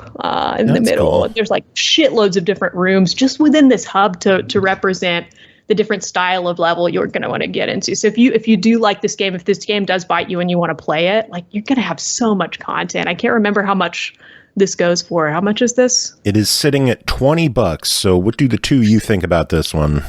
This isn't normally the type of thing I would personally go for, but like I did find it to be super immersive, and I think that $20, this is a ridiculous amount of content. Like if you want to sneak around and be scared to death and like kind of experience this stuff with the kid, I don't think it's too puzzly either. Like we have kind of like these linear levels, but for me, like there was kind of more than one way to do things at certain times. Like you can knock over a vase to try to distract a monster so you can get away in like a secret passage, or you can try to like take it on another way. I thought that was neat. When I first was doing the tutorial, I was like, oh, this game's super, super linear. There aren't going to be very many choices. And it's pretty linear, but like not as much as I was initially expecting by the style of the game. So in that sense, I think it exceeds expectations in a lot of ways. Cool. Pernell, your thoughts? I feel like it's on the strong end of the try spectrum, as in the more positive end of it. Cool. Because I did enjoy my time with the game. It wasn't simply a matter of like, ho hum, kid exploring, I'm done. It was more like, hey, I want to help this kid out, and this is an interesting adventure exploring, you know, environments that were crafted based around the idea of a child's psyche and how, you know, affected it was by negative circumstances.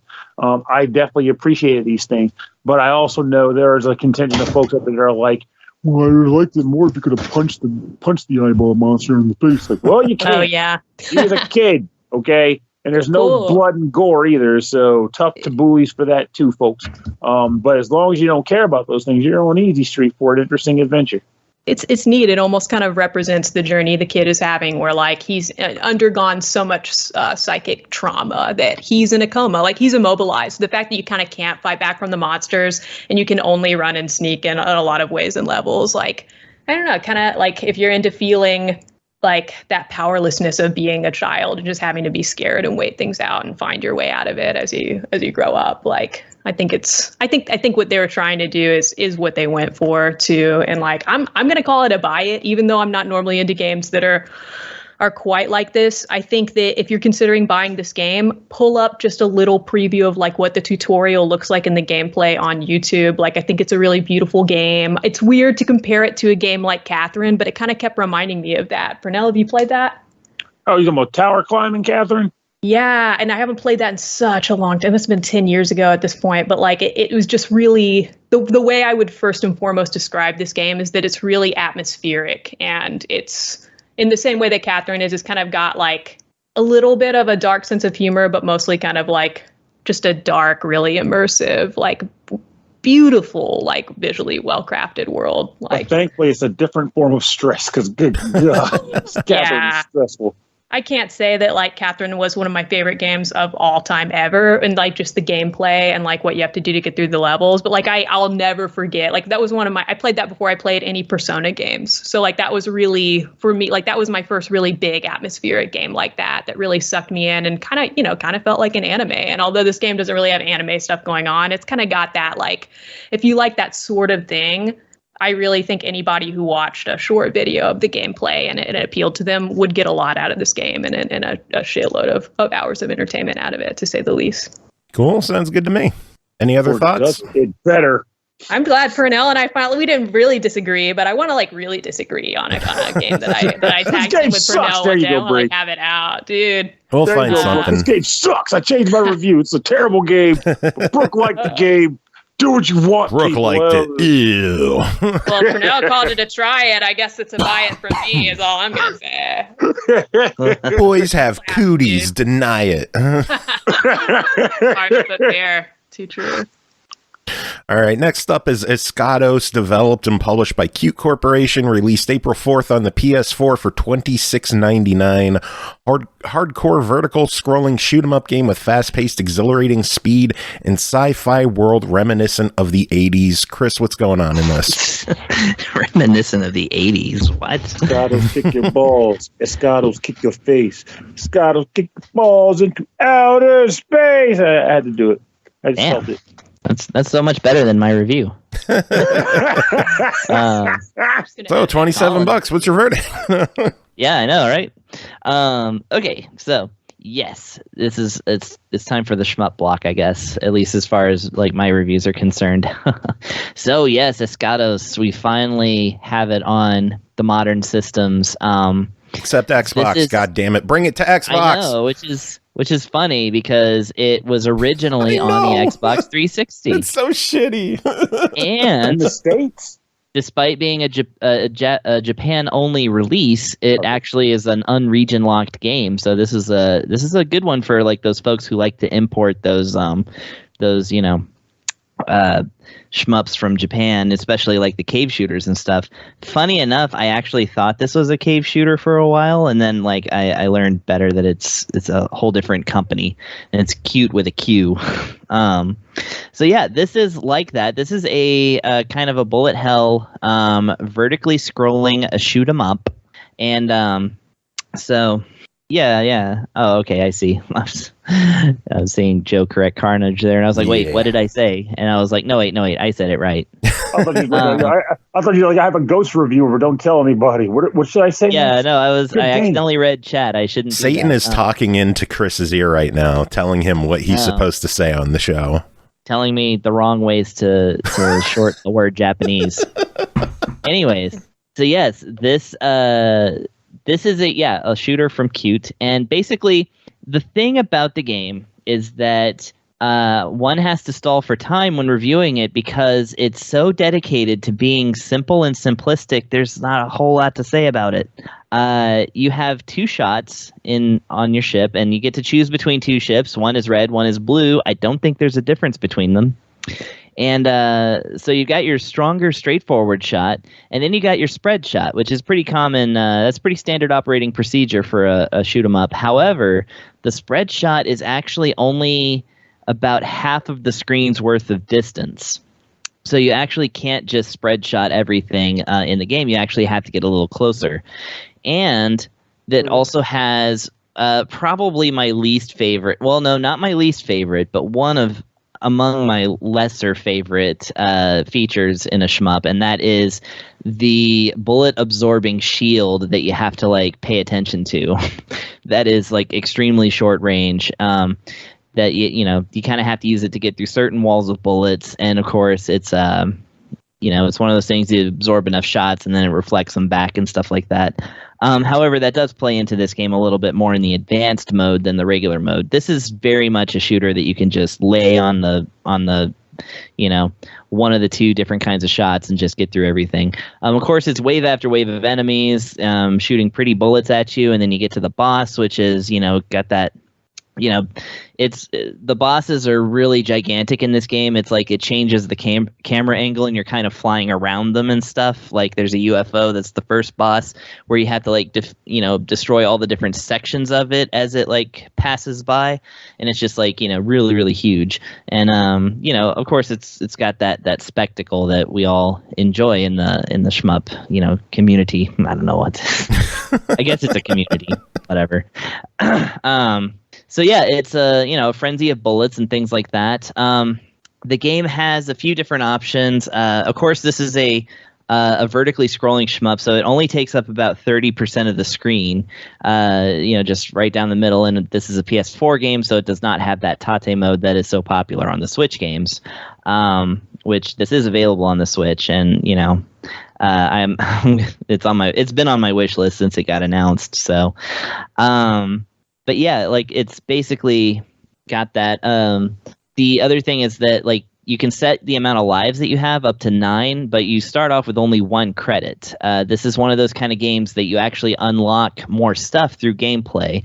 I think it's on a timer because as I kept playing it and not making a whole lot of progress, it kept giving me more continues. So this is one of those, I kind of like that system. I've always appreciated it because, it kind of makes you not just breeze through the game in like the first 20 minutes by using rich kid strats and just dumping in more quarters.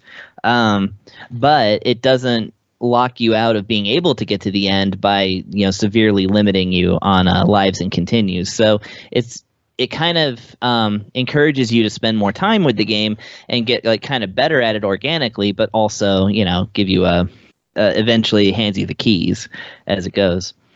So, the main thing that I think is a selling point on ESCHATOS, it actually says the title like at the beginning, and I forgot it still. ESCHATOS, thank you. Yeah. The thing that I think it has going for it the most is the soundtrack. The soundtrack is legendary. It's basically like the Lost Mega Man X soundtrack that we all, we've all wanted. Yeah, definitely pull up the music of ESCHATOS and give it a listen sometime. It is just amazing, and it's not like just, gent or metal or something like that, like what you hear in some modern shmups. It's like it is seriously like some good old-fashioned action game rock, and I really, really enjoy it. So that's the game in a nutshell. Like I said, there's not a whole lot to say about it because it is so simple and just like kind of on the nose. Has leaderboards, everything like that. Who cares? Like the original Xbox 360 release, this does come with the other 2 Qute games that precede it, which are, I always have to pull them up. Judgment, Silver Sword, and Cardinal Sins. Yes, exactly. So Judgment, Silver Sword, both of the games actually were originally released on the Bandai WonderSwan. They're very good for what they are. That is to say, they're basically 8-bit shmups on a handheld system. And Judgment Silver Sword is super good. It's really interesting because it's basically like you go through a whole lot of levels, but each level is only 10 to 15 seconds long. It's basically a wave of enemies and then a stronger enemy that's kind of like a boss. And then eventually you come across like some bigger bosses and bigger bosses. But like it's like round 1, and then you like shoot a bunch of things. It's like, okay, round 2. And you're like, what? Cardinal Sins came out afterwards, and it's kind of like this. It's the exact same graphics, except that they kind of give it a more horror spin. And there's a couple of other little things about it. But I mean, the thing to know about it is that these are 2 very tiny but very well-meaning games, again, with great soundtracks, and they run like really, really smooth on modern displays, which is really nice. And yet, what I like about them is that in the options, because they're so small on the actual screen because of the original resolution and like the aspect ratio, you can zoom in so far that you can actually cut out about 30% of the top and bottom of the game and just look at the middle of it. Oh wow! And it still does not touch the sides of your TV. It's really funny in that way. I don't recommend actually doing that, except just as a laugh, because you're gonna miss most of the game. Yeah.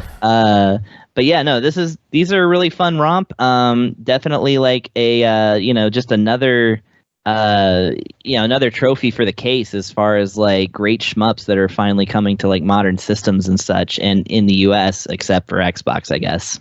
Yeah, bitches. $26.99. What do you think?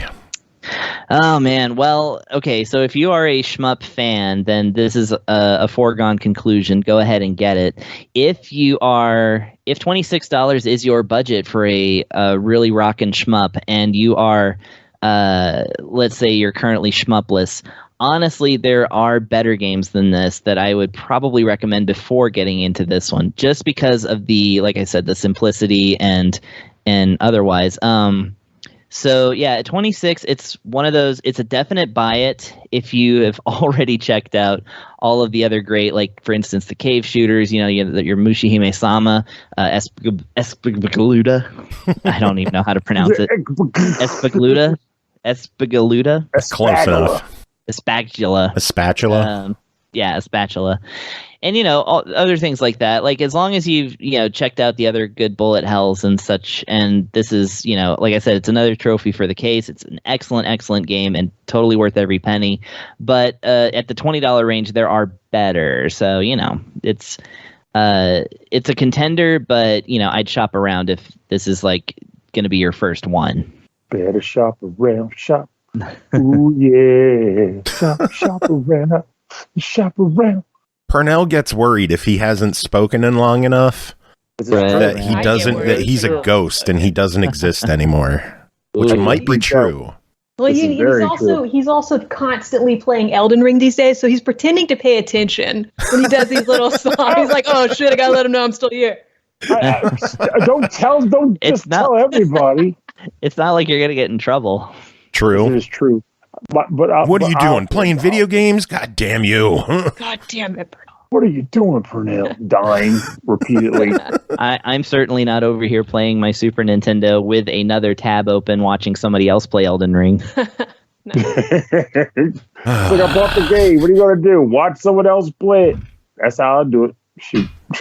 All right, well, next game to talk about is called Wingspan, developed and published by Monster Couch, available on Xbox One, Series X and S, Switch, and PC for $19.99. In Wingspan, up to 5 players compete to build up their nature preserves in a limited number of turns. Each beautiful bird that you add to your preserve makes you better at laying eggs, drawing cards, or gathering food. Many of the 170 unique birds have powers that echo real life. Your hawks will hunt, your pelicans will fish, and your geese will form a flock. Pernell, what's going on in Wingspan? They totally missed a chance to say your geese will be dicks. Can I right quick interject a shout out to the name Monster Couch? I love that. Monster Couch. They're going to jam tonight with Monsters Evil. Anyway, I got to stop singing songs from my experience, my childhood, because I can do that all day. You don't have to stop. Wingspan is actually a game that when Joe offered it to me, it was a foregone conclusion I was going to like it, specifically because I already own the main game, the European Birds expansion, and the Oceanic expansion for tabletop. So this was just me being like, am I going to like the digital component as well? Well, before going into the review proper, I'm just going to flat out tell you, yes, I do think this is great. So, but what is the actual freaking game? What is Wingspan? Well, it's a very straightforward product. The idea is you start out being dealt a hand of 5 birds and one of every food resource item in the game. So that's a total of 5. You have to choose 5 of these to keep. So if you keep one of the birds, you got to get rid of one of the food items to compensate for keeping the bird. And if you decide not to keep a bird, that means that's one piece of food you can keep.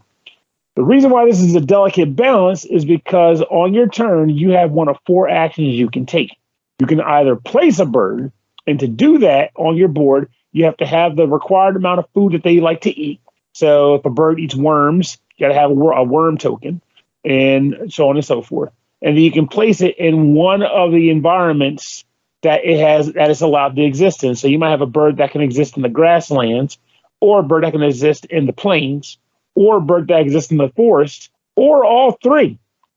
So that's the first action you can take. And the second one, well, second through fourth, is you can actually utilize one of the 3 places I earlier named, the forest, the plains, and the wetlands. Now, when you do that, each of these locations has a specific type of function associated with them. The forest involves collecting food. The grassland, or the plains rather, involve laying eggs. And the wetlands involves drawing cards. Now, ultimately, the level of power you have associated with those actions is based around how many birds you've already placed in that particular region. So let's say, for example, you want to collect food. You have 1 bird already on the field. Well, let's say you have no birds on the field. You can draw 1 food item from the reserve of food items that are existent in the food pile. But if you have 1 bird already there, now you have a little bit more of a powerful action where you can draw 1 food item, but also you can give up 1 card to draw another food item. You can only do it once, though, so you can't be like, I got 5 cards, 5 food. Doesn't work that way, chump, but nice try. And then the other items, you lay eggs. Lay up from 2 eggs up to like 4 eggs, and you can also get rid of an item in order to lay an extra egg.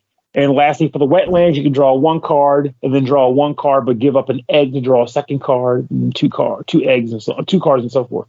Now, the other added component to what I just said is, in addition to having more powerful abilities based on how many birds you've put in the region, is that you can also activate every bird that you've put in that region, because the birds themselves have abilities too.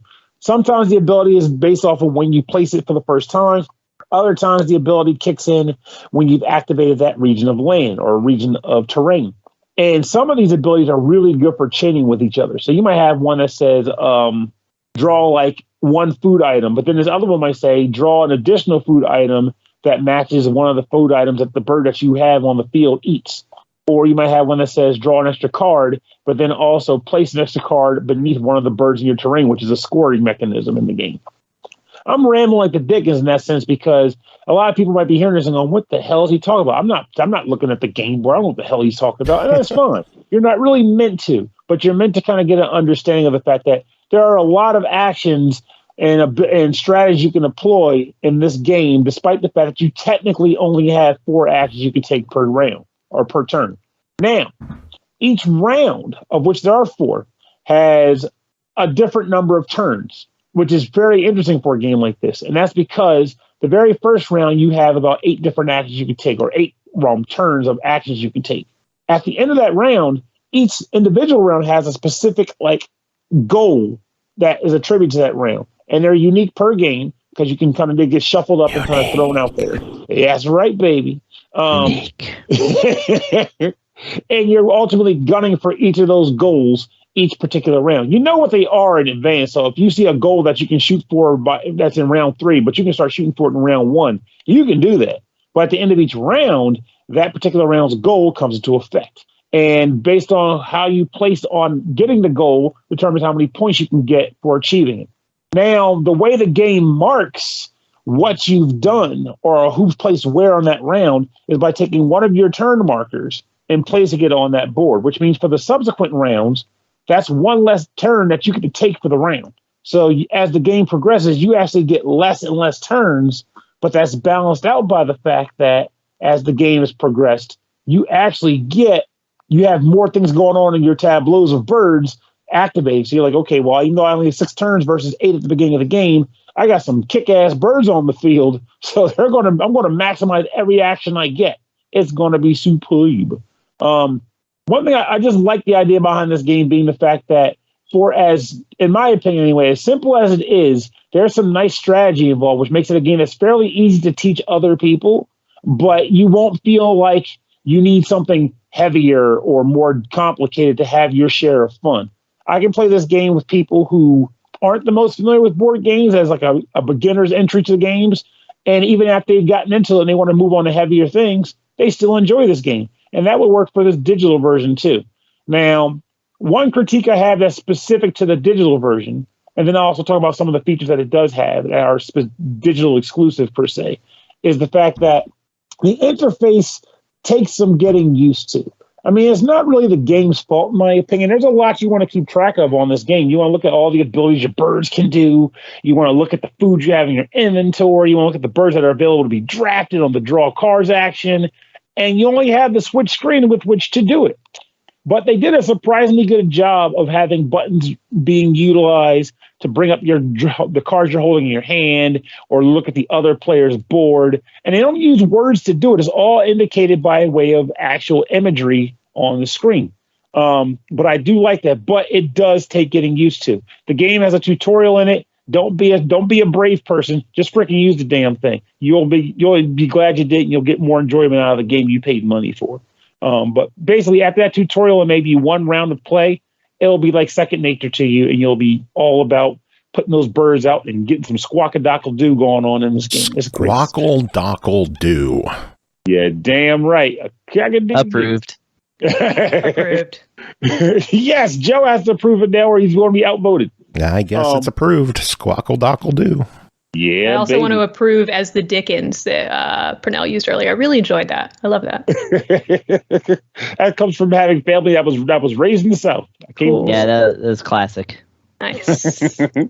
Now, but like I said, that's the funny thing. That's like the only real downside is the fact that it takes getting used to because there's a lot going on the screen, all being manipulated and worked on. But you can get over that. It's a hurdle that can be overcome.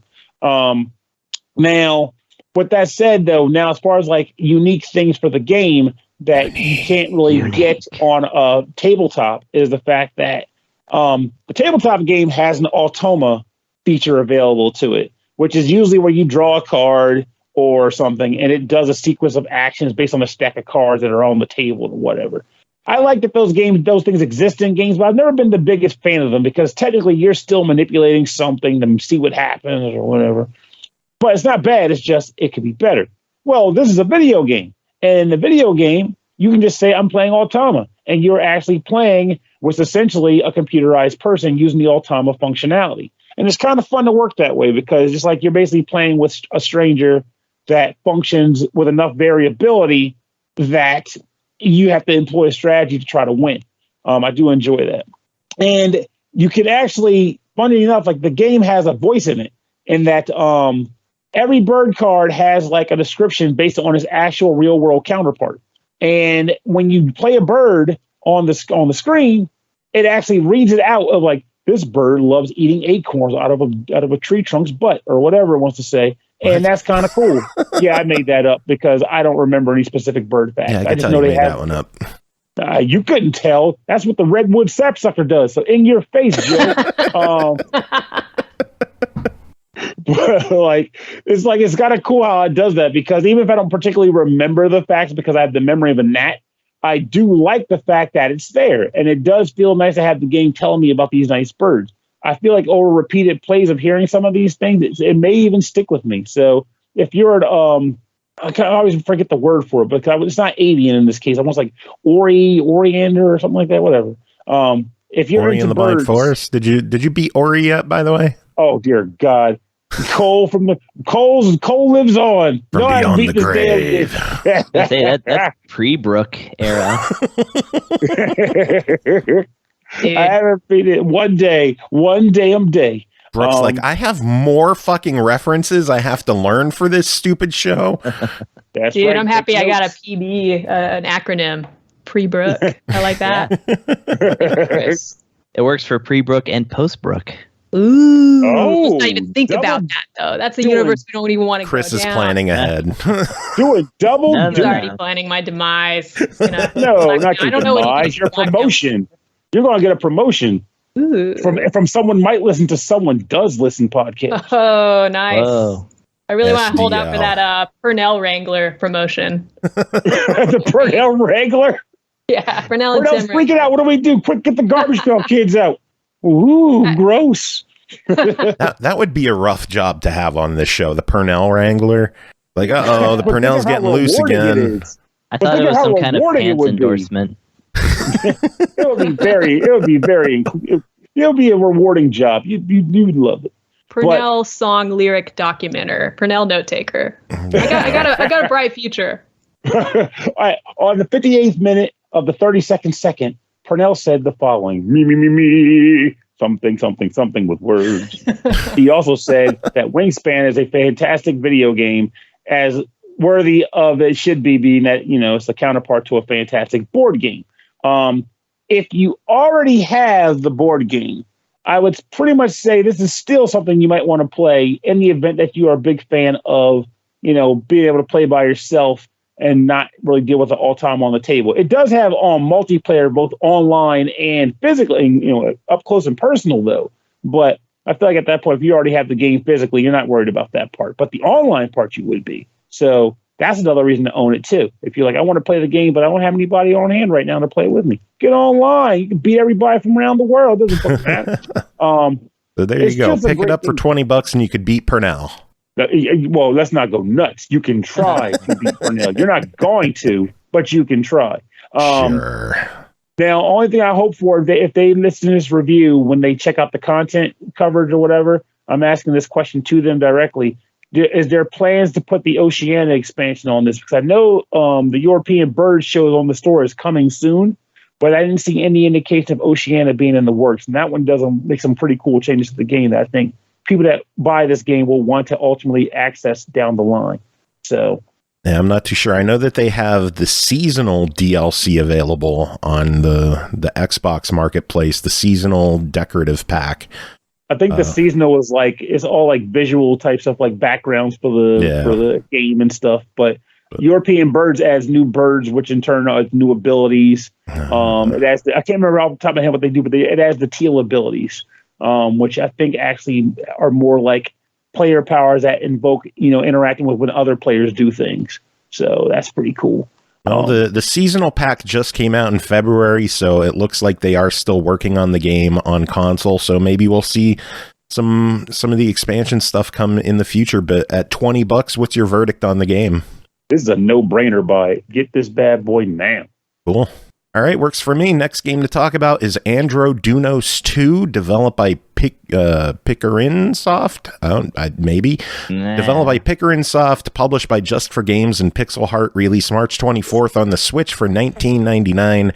In Andro Dunos 2, players take control of the Yellow Cherry once more, sent to end the long war with the aliens once and for all. The ship has 4 distinct weapons that can be improved by collecting bonuses as you progress through the different levels. Did you see that? They said distinct instead of unique. I love it. I can't believe it. I know. I'm so excited. There's Chris, another word that means unusual.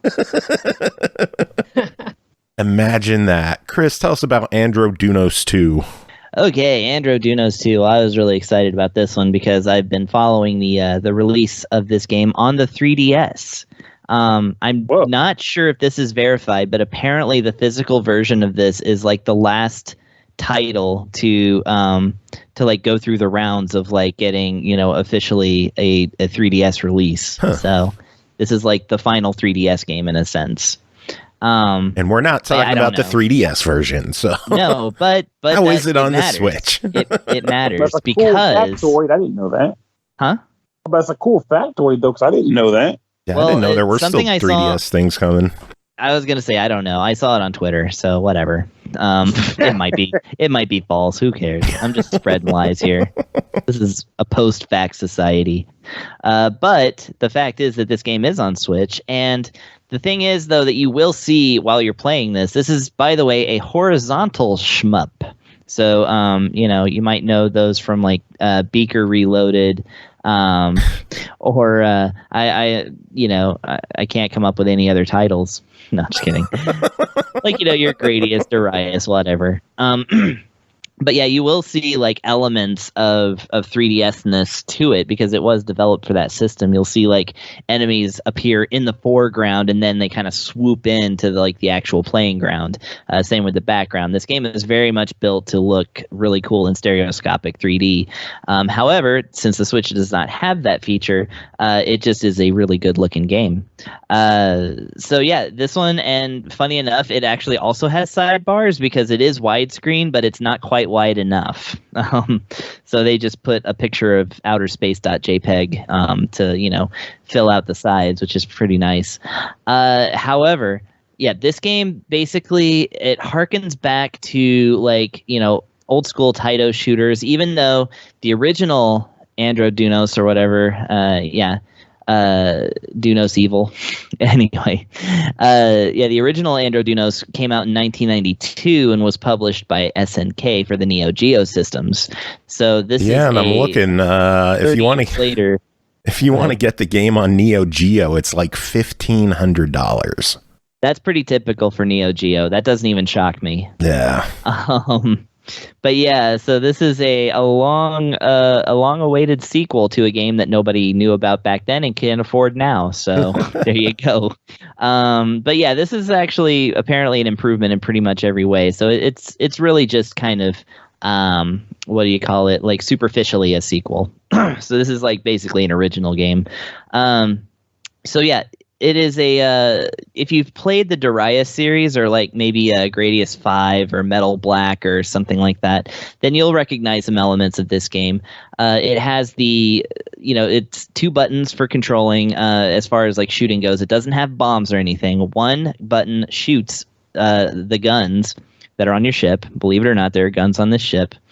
And the other one basically is a charge button. So if you push it, it then activates a supercharged version of your weapon. Like, your spread gun spreads all the way across the screen. Your straightforward shot shoots like huge bullets straight forward, things like that. But then it wears off, and then it has a cooldown period, or a kind of building back up period.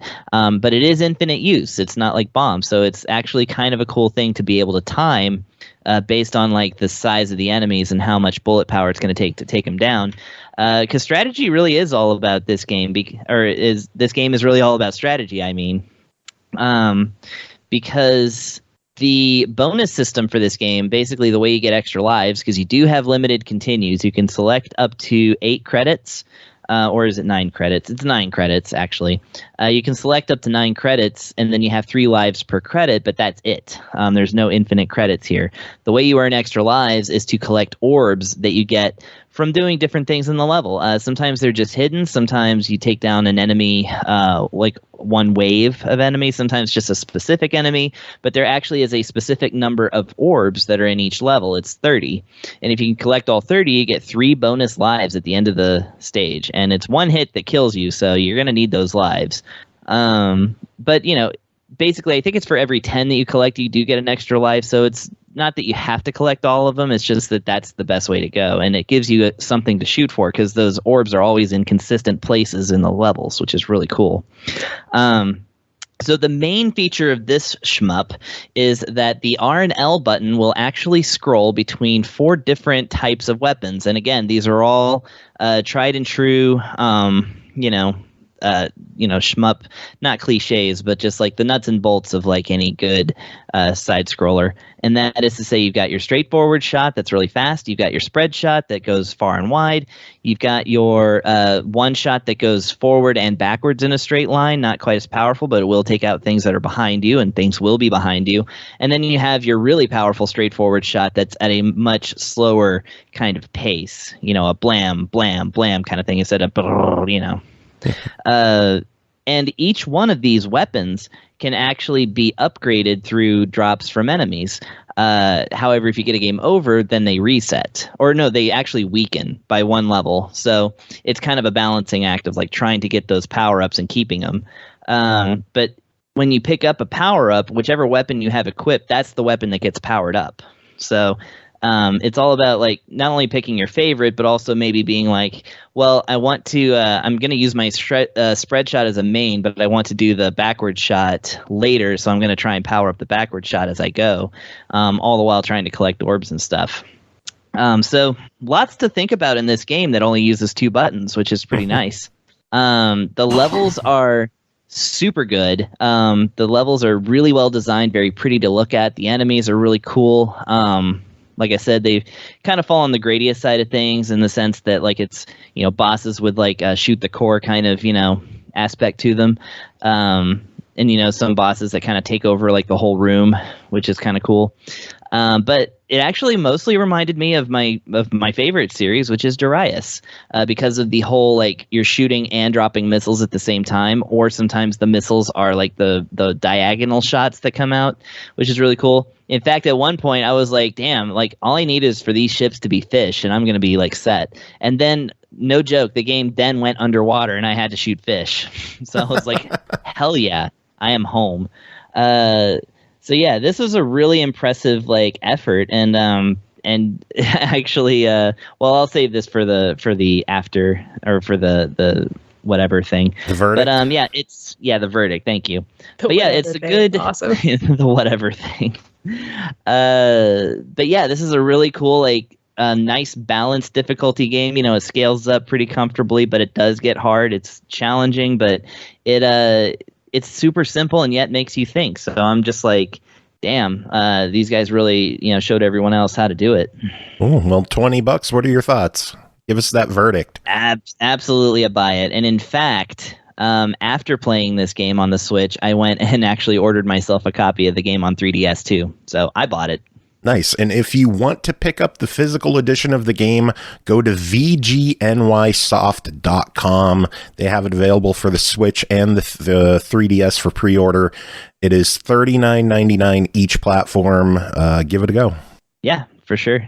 Great game. Fantastic. All right, next up is Dismantle, developed and published by 10 Tons, released March 31st on the Switch for $19.99. As you ascend from your shelter after the long, long years, a brave new world awaits you, a world inhabited with nasty and vile creatures, a world no other human soul to be seen, a world with nature and rains now, a world that's about to get even worse. You need to find a way to escape the wretched island, but before that... You need, not you need. Oh my God, dude, awesome. You need. But before that, enjoy the bittersweet apocalypse. Brooke, tell us about Dismantle. Ooh, I don't want to give spoilers for my review here, but Dismantle is a wonderful game. It was actually an honor to play this game. This game it's just so I need this Dismantle, and I'm so lucky I got it.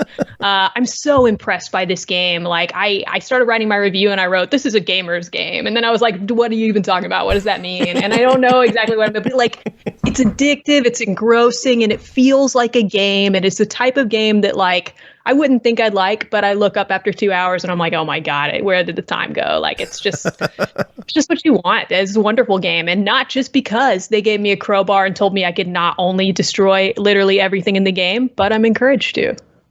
It's cool. You can't destroy everything from the beginning. You do have to earn it. You can upgrade that crowbar. You can make and get other tools, all kinds of options here. But before I go too deep down that rabbit hole, all the different stuff you can do in this game, you start out by a shelter, which is actually just a house in the suburbs, I think, out by the woods. This has just been really overgrown with vines and whatnot. You got a campfire outside, lots of garbage and woods and old tools and appliances that you can start trying to break apart, depending on how quickly you can upgrade that crowbar. And you're destroying stuff a lot like the game I reviewed last week. You're destroying things to collect the basic materials that make them up so you can craft new items. It's post-apocalyptic zombie goodness, but while that genre is a little bit tired at this point, we've seen a shitload of games like this. This game is really anything but tired and cliche. It's got a whole ton going on. Really, the post-apocalyptic atmosphere is kind of like just an engine, like an excuse, a vessel to let you wreck shit with a crowbar, salvage, kill mindless humanoids who are definitely trying to eat you, but you still got to kill them, so it's not like your fault that you got to kill them. I don't know if you guys ever struggle with that in games, but sometimes I'm like, man, I don't even want to kill this guy. But these guys, it's easy. They don't have any brains. They're trying to eat my brains. It's easy. It's a no-brainer, if you will. Okay, so I know I didn't even I saw that. Did you go there? Like, nah, you went there. For it. That's not in my notes. Go there. I shouldn't have gone there. She's gone on script. She did it. All the good stuff you want from a post-apocalyptic hellscape, and you want to talk about crafting, like. This game has so much crafting, so much more crafting than a lot of other crafting, like quote unquote, like survival games I've played. And even though there's a shitload of options, tons of stuff to craft and tons of types of crafting you can do, it's got this huge like crafting and upgrading your tools tree. But even though there are so many options, sometimes especially at the beginning of a game, if you give me too many options or you show me the map too early or you show me the entirety of the crafting tree or whatever mechanism you're using to map that out for my progress too early, my eyes will just kind of glaze over and I'll be like, that looks hard or that looks complicated or like, oh man, I can't understand all of this information yet. And at best, sometimes it just comes off as like, well, you got a lot to learn. You got a lot of time that you can put into this game so you can understand it better. But everything in this game, the way it's laid out is just so intuitive. It's a survival game, but it's not like creepy or horror heavy at all. My partner really hates straight up horror games. He hates jump scary games. So I always kind of want to play stuff like this with him. But a lot of the time it'll have like an atmospheric spookiness or off-puttingness. This game doesn't really have that going on, and it's not trying to. If anything, the graphics are cute, but it's still super, super immersive and engrossing. It's not a crazy similar game to Don't Starve in like style or spirit, but think that sort of thing. You got a kind of a cartoony vibe going on, but you can still get scared because there are going to be violent encounters, things happening quickly, and it's not turn-based either. You have to think quickly on your feet and move quickly in return to survive.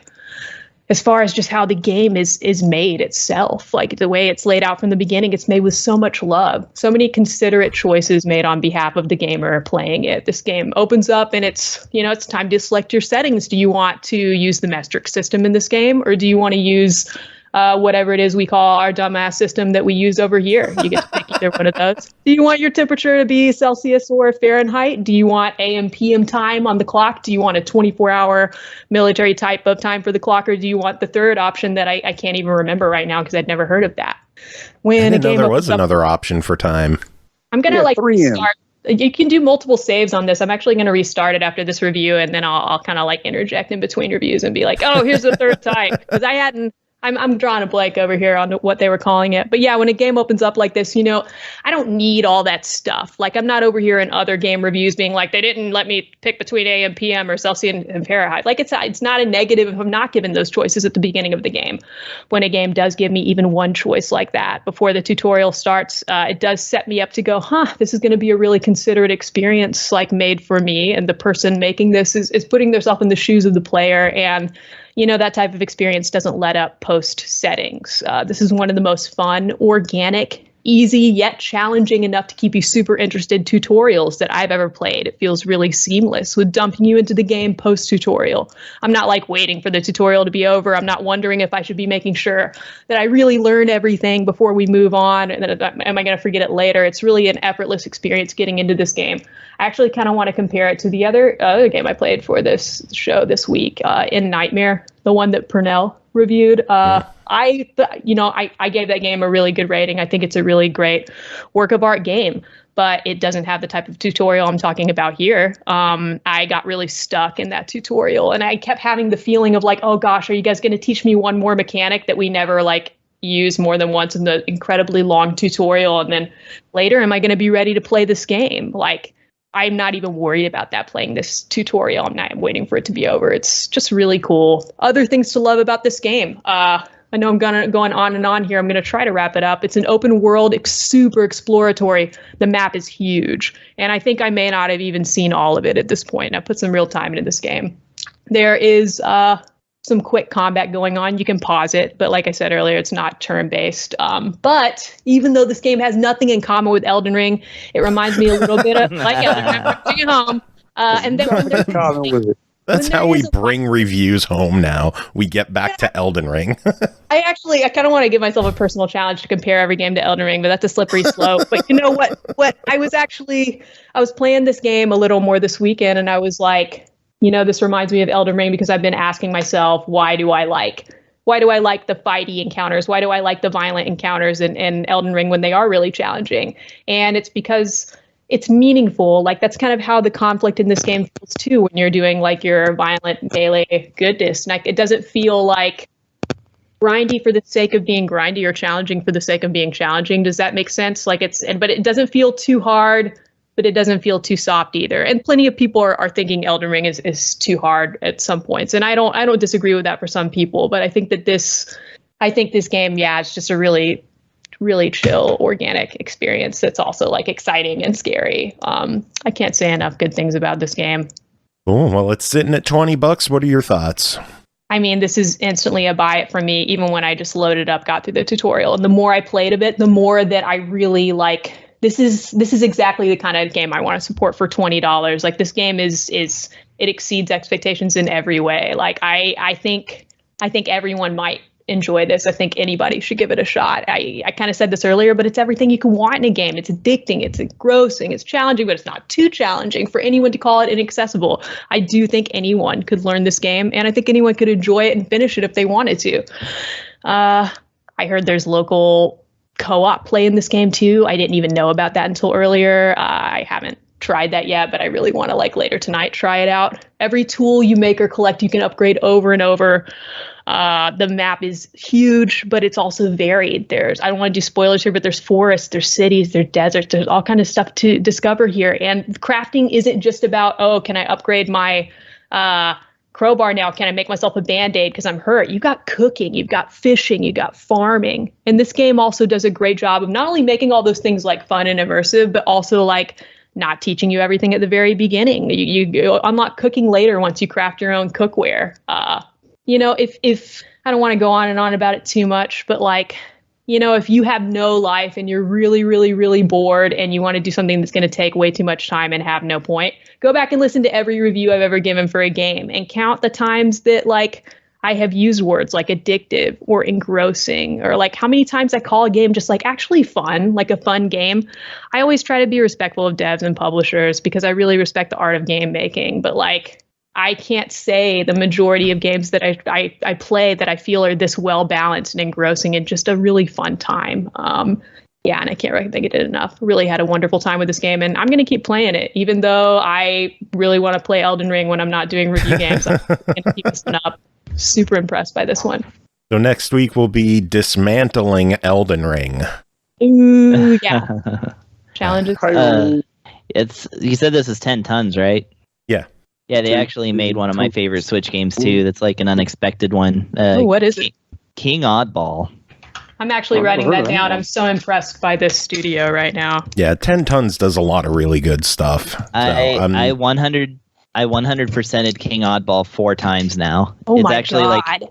It's like my 4th or 5th most played games, and that's like including like Skyrim and Animal Crossing. Oh wow, dude! Is it a long game? No, it's just a puzzle game. It's just flinging boulders at blocks, and yet it's so well done that it's just like it was like my thing. When I couldn't think of what to play, I would play King Oddball until I could think of what else I wanted to play. That's awesome. Have you tried their game Baseball Riot? Yeah, I reviewed it. It's good. You but tell not me that as like good. I should remember. No, it was years ago. I don't expect you to remember 5 years ago, but it was good. I don't remember that, 5 Joe. days ago. It was good, but not as good. Yeah, I think all their games are really solid, though. I think 10 Tons is just a really solid studio in general. I mean, they have so much weight on their shoulders. I mean, they kind of have to. I would play anything. Like, if you get any more games from this studio, like, please toss them to me. I'll fight Pernell and Tim and Chris for All whatever right, I to got the death. I've been waiting for the I got challenge. King Let's do this, Oddball. I bro. don't need Sweet death matches. So good. All right, next game to talk about is Glam's incredible run, Escape from Dukha, developed and published by Red Art Games, released March 30th on Xbox One and PS4 for $4.99. Glam has the most unique ability in the video game in video game history. She could grab branches and swing by using her hair. Controls are simple, 3 buttons and a stick. Master your swinging and jumping skills on the epic obstacles courses where each death is a lesson. Pernell, what's going on in Glam's incredible run? What's going on is I can't believe they actually said she has the most unique ability in video games. I know that read like a joke to me. It's like, no, she doesn't. If anything, Shantae could probably do half that shit. Shantae, That's the joke, Pernell. I had to say it anyway. I'm not Rainier Wolf Castle all the time. That's the Sometimes joke. I'm just Pernell. That's the joke. What is going on tonight? Rainier I don't know. Wolf We're Castle, over what's 2 going hours. on? I don't know what the fuck's going on anymore. As for the actual game, this is honestly going to be a really short review because it's one of those games where it's not a lot to talk about, but it doesn't need to be. It's a massacre platformer. You are a woman who has long, fabulous hair, and she uses that fabulous hair to assist her in platforming hijinks. Your goal is to go from level to level, each level being composed of one screen, with the object being to get from one side of it to the other, where a door exists that will allow you to progress to the next single screen. Your abilities are you can jump, you can use your wild and crazy locks to grab onto objects in a form of manner to swing from one end to swing around like a grappling hook sort of deal. So you'll be running. You can grab walls and jump off of walls. But if you have a climbable surface and you grab onto the wall, you have a sort of an energy meter represented by the color of your hair, where that's determined how long you're allowed to make use of the action before you just kind of let go and fall. You're basically navigating these stages, trying to get to the end. But there's also a collectible item on some of the levels in the form of a cassette tape. This cassette tape can be collected to say you have a bunch of cassettes. If it unlocks something at the end of the game, I can't tell you what it is because this game's freaking hard. Because again, it is a massacre platformer. But that's okay because I still like these kinds of games. It just means I'm not good enough to beat it in the time of this review. It's interesting though because musically, it's a fantastic product. One thing I like about when I think about massacre games, one thing that's very important to them is the music has to be good because you're going to hear it a lot when you constantly get your ass handed to you. The music in this game is pretty good. It's kind of just a looping series of tracks. Like there's no at least from what I could tell, there's not music based on the stage you're on. It's just, hey, here's a good track to listen to. This track is over, time for another track to listen to. But they're good tracks, so I'm okay with that. But just, it's good to listen to it as you're running around. Now, let's talk about the actual gameplay itself, because I just kind of rambled into the music because I thought about how many times I died while playing it. It's interesting because fluid, like movement-wise, I felt the movement was very fluid. Glam, I guess that's her name, is fairly easy to control. The issue that I did come across, and this may just have been a Pernell issue, not the game's issue, is when you grab onto an object, you start swinging left to right. And as long as you're holding onto the swing button, you'll continue to swing. Once you let go, you'll just let go of the object. But if you press the jump button, you will swing from the object and move forward in the stage. And that is a very important component to a lot of the platforming, because you might need that swing momentum to propel yourself forward to land on a platform. And more times than I can count, I would attempt to make this action happen, and I would not get enough momentum to fly forward and land on the platform. And I wasn't sure if it was the game itself and I was just using it incorrectly, or if I was mistiming the button press, and therefore it means I need to improve my timing. But it was driving me crazy, and a large number of the deaths I had on the stages, I could attribute to just being like, I can't get this damn timing right. I'm just missing this jump and falling to my death. Thankfully, of course, restarts are fairly quick and easy. I mean, I didn't lose a lot of time. The downside, of course, this is one of those games where they like to tell you how many times you died. And I don't need to see that. I don't need that disappointment in my life. But they still tell you. It's there all the time, staring you in the face. But outside of that element of things, I did enjoy my gameplay experience with this title. I liked the new gimmicks that they introduced into each level to kind of keep the platforming fresh and light and breezy. But again, you're going to fail a lot, and that's okay, because that's the style of game this is. But if you're okay with playing games that don't pull punches from the very, very, very beginning, and want you to work for what you're going to get, which is the U1 screen, essentially. I can't imagine this game having a major crazy ending or anything. I think this game is worth your time and money. That'd be nuts if a game like this had like a 45-minute long ending cutscene that nobody has ever seen because it's so hard. It's very possible. I mean, because like I said, this is one of those ones where, like, a lot of times these games are like, here's the grassland stage, and the grassland is really easy, and they just kind of ramp it up. This game's like, nah. At best, they might say, hit this level is not too hard because we're showing you what the gimmick for this world is. But then after that, shit, work for it. And if the level itself isn't too hard, getting the mixtape might be the thing that makes it too hard. So it's doable, but good luck. You're going to work for it. But it's a fun game. I enjoyed playing it, and I'm happy with it. Well, it's $5. What's your verdict? I think it's a buy. Cool. Works for me. Truly outrageous. Yeah, it looks cute. I picked it up. I haven't played it yet, but it looks adorable. I feel like my $5 probably hasn't been wasted. It looks like, based on visuals alone, it's just a really cute visual style. I like it. It's the Elden Ring style of, even if you don't beat this is the Elden Ring. Nailed it. If you get to the point where you outright just can't beat the game, but you enjoyed the effort you put into trying to complete the game, then that in and of itself, in my opinion, is still worth the money. Every game doesn't need to be beaten, just pushed as far as you can personally go. All right, next game is Red Wings American Aces, developed by Ironbird Creations, published by All In Games, released March 31st on the Switch for $11.99. Red Wings American Aces puts you in the pilot seat of a nostalgic action-packed arcade shooter illustrated in fun comic book style with a gaming mode for every occasion, local or online, solo or multiplayer. Prove yourself in exciting aerial battles and make a name for your squad as the best aces of World War I. Chris, tell us about your time with Red Wings American Aces. Okay, so Red Wings American Aces, not to be confused with the other two Red Wings games that were published by All In. And in fact, I did kind of confuse them at first because I don't know what the difference is between this and Red Wings Aces in the Sky, besides, maybe it's a sequel? I don't know. There's also one that they did called Red Wings Coloring Planes, which is just about painting these planes. I just thought that was really funny, and I might even consider buying it just to see what it's all about. So yeah, this is a one in a long series of Red Wings games that is basically an arcade-style dogfight plane shooter. So it's set in World War I, because they all are. And it's very much like kind of set in the Allied forces versus the Red Baron, who is actually name dropped in this game, and they actually name drop Germans too, which is actually not super common for this kind of game. Sometimes they euphemize a little bit. They're like, the Axis or something. They're like, no, we're going to go kick some German ass in this game. So it has a story mode where, surprise, surprise, you are a pilot, and you sign up to shoot down Germans, and that's what you do. That's the story.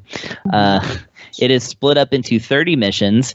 Each one has you flying in with your plane, and you go and, like if you've played something like Star Fox, whenever you're fighting, like Star Fox 64, when you're fighting against Star Wolf, for instance, that's the kind of game this is. Like you are going around, you're kind of free to roam the battlefield, which is just the open sky, and as the enemies get in your sight, you try to shoot them down, and then take evasive maneuvers, and of course do a barrel roll. That is a very important move in this game because it gives you that temporary invincibility that you need for when somebody's shooting at you, just like in real life, I guess. Anyways, but yeah, so like it's arcade style, which means that it does not base itself in any kind of realism. You are supposed to shoot down the other planes. The other thing is that each face button is kind of a different move that you can do. So like B will turn you around really quickly. A is the aforementioned barrel roll. You also have a finishing move that you can do, which is like cinematic and kind of cool, with the X button, and then the Y button is so the Y button is weird. It's like it lets you target multiple planes, and then you can send a backup, quote unquote, to shoot them down. So it's kind of like it should be a lock on, like in the Star Fox games and the ilk. But I could not get it to work very well. I could only ever target one plane, and like by the time I even got my other plane to get over there, the guy had already shot me down. Or I crashed into him because I'm like, sitting there aiming at dead center and trying to get something to happen. But the cool thing is that all of these aspects can actually be improved upon with a skill tree. So this actually contains leveling up. However, instead of experience points or anything like that, the way you level up your plane is to collect medals by reaching a certain like score threshold or achieving a certain like goal in each mission. Whereupon you can use the skill tree to improve all of those aspects. However, I'm not that good at this game, so I did not get to explore that skill tree very much. So, but yeah, it's actually really fun. The graphics are this kind of cell shaded thing, like the clouds are these opaque like blobs in the sky kind of thing. Everything looks like it was kind of drawn up like kind of comic book style. The actual storyline bits are actually like done up like comic book style, although not super stylized. It's not like that weird dot matrixy kind of look like actual 1940s and 30s comics, but that's okay. I'm not expecting like a huge amount of stuff for $11. The other cool thing about it is that story mode is actually up to 2 players, local, I believe. There's also local game, which you can do up to 2 players. I saw another review that said 5 players, but I wasn't able to find that option, and I don't have 5 players to test that with. Then it does have an online mode, so you can actually do dogfights in online, but of course I wasn't able to set up a match. I did try, though. I did my due diligence there for once. I believe from what I'm reading, it looks like the online is 5v5. Gotcha, possibly. Okay. That must be what I was looking at, yeah. Yeah, and past that, it's got some online modes that I'm excited to try once like there's more people playing this game. Pretty much at the end, as far as that goes, it's just different things. Like they give you tutorials for everything, which is really nice. It also has things like, of course you take damage and your fuel runs out as you're fighting, but it actually does have the ring system, again, from Star Fox, where if you fly through a ring, then it'll restore all your stuff. So it's pretty cool like that. Not just, take 5 shots and die. It's like you actually do get to kind of, I'll shoot 3 of these guys down, then I'll run for one of those rings, stuff like that. So I like the way it controls. It is difficult, but it doesn't feel unfair. And like I said, there's skill trees. You can actually level up your plane. And I believe you can even decorate it a little bit, which is kind of nice. or you can just buy a whole nother game and paint a warplane. Yes, color everything. Yeah. Well, this one's $12. What do you say? This one was pretty well put together. I'd say $12 is a buy it. Especially if you like dogfighting shooters, arcade style, not too realistic. But this one didn't have anything in it really that annoyed me or anything. So I quite like it. And at $12, that's a pretty good deal. So yeah, gonna give it a buy it. Cool, sounds good. All right, we got one final game to talk about tonight, and that is called Elden Ring. No, I'm kidding.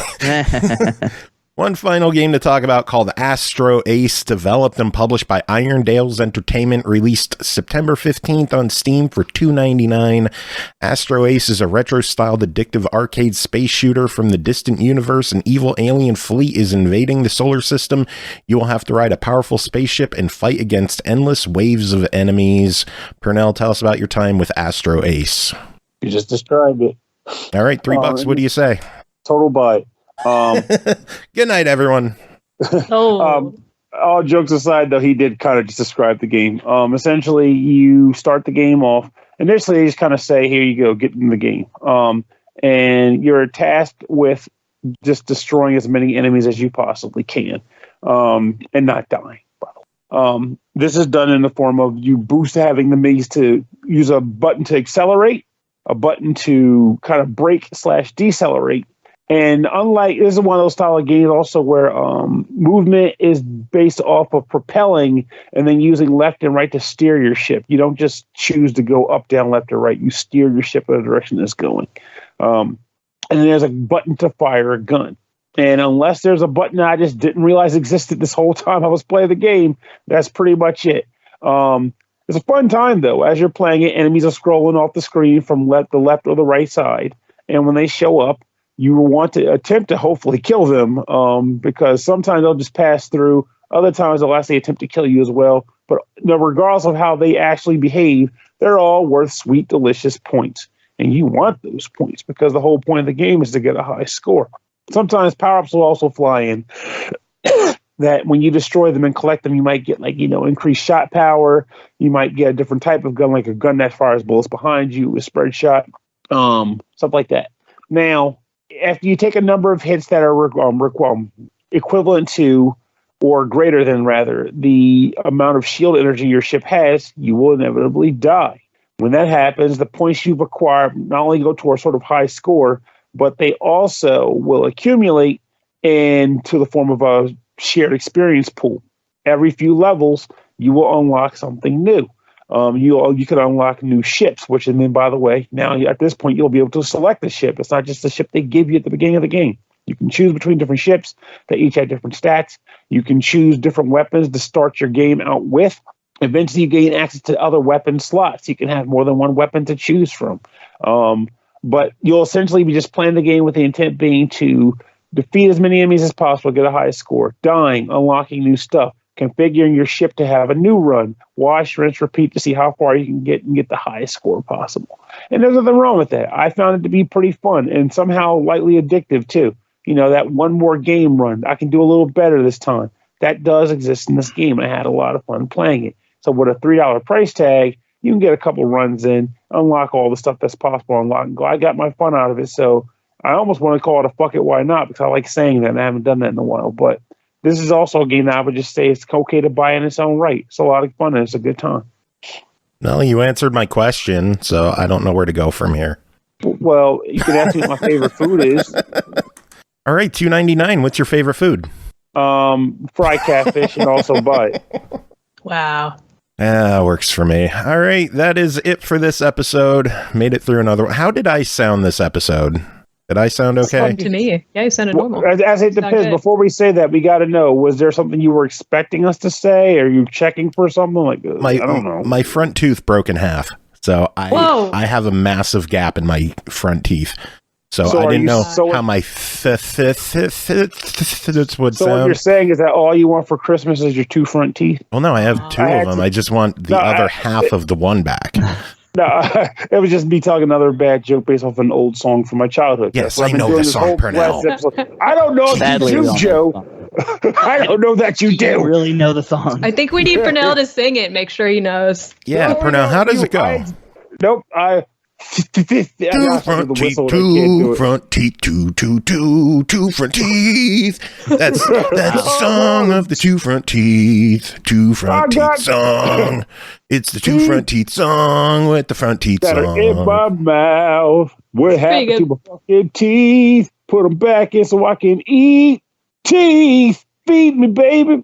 Feed me teeth. All right. There you go. Wow. I love the teeth feed me baby bridge. I'm dying. I'm so happy. Oh man, but no, I didn't hear anything that indicated you were missing any tooth enamel. Yeah, you sounded perfectly sibilant. Super. Sounds good to me. Does anyone have any final words to end the show? I mean, I just threw out sibilant. That's good enough. Yeah, that works. It really is. I haven't heard that word actually ever, so I think that's a very good word. All right, Chris, one more time. Give it to us. Sibilant.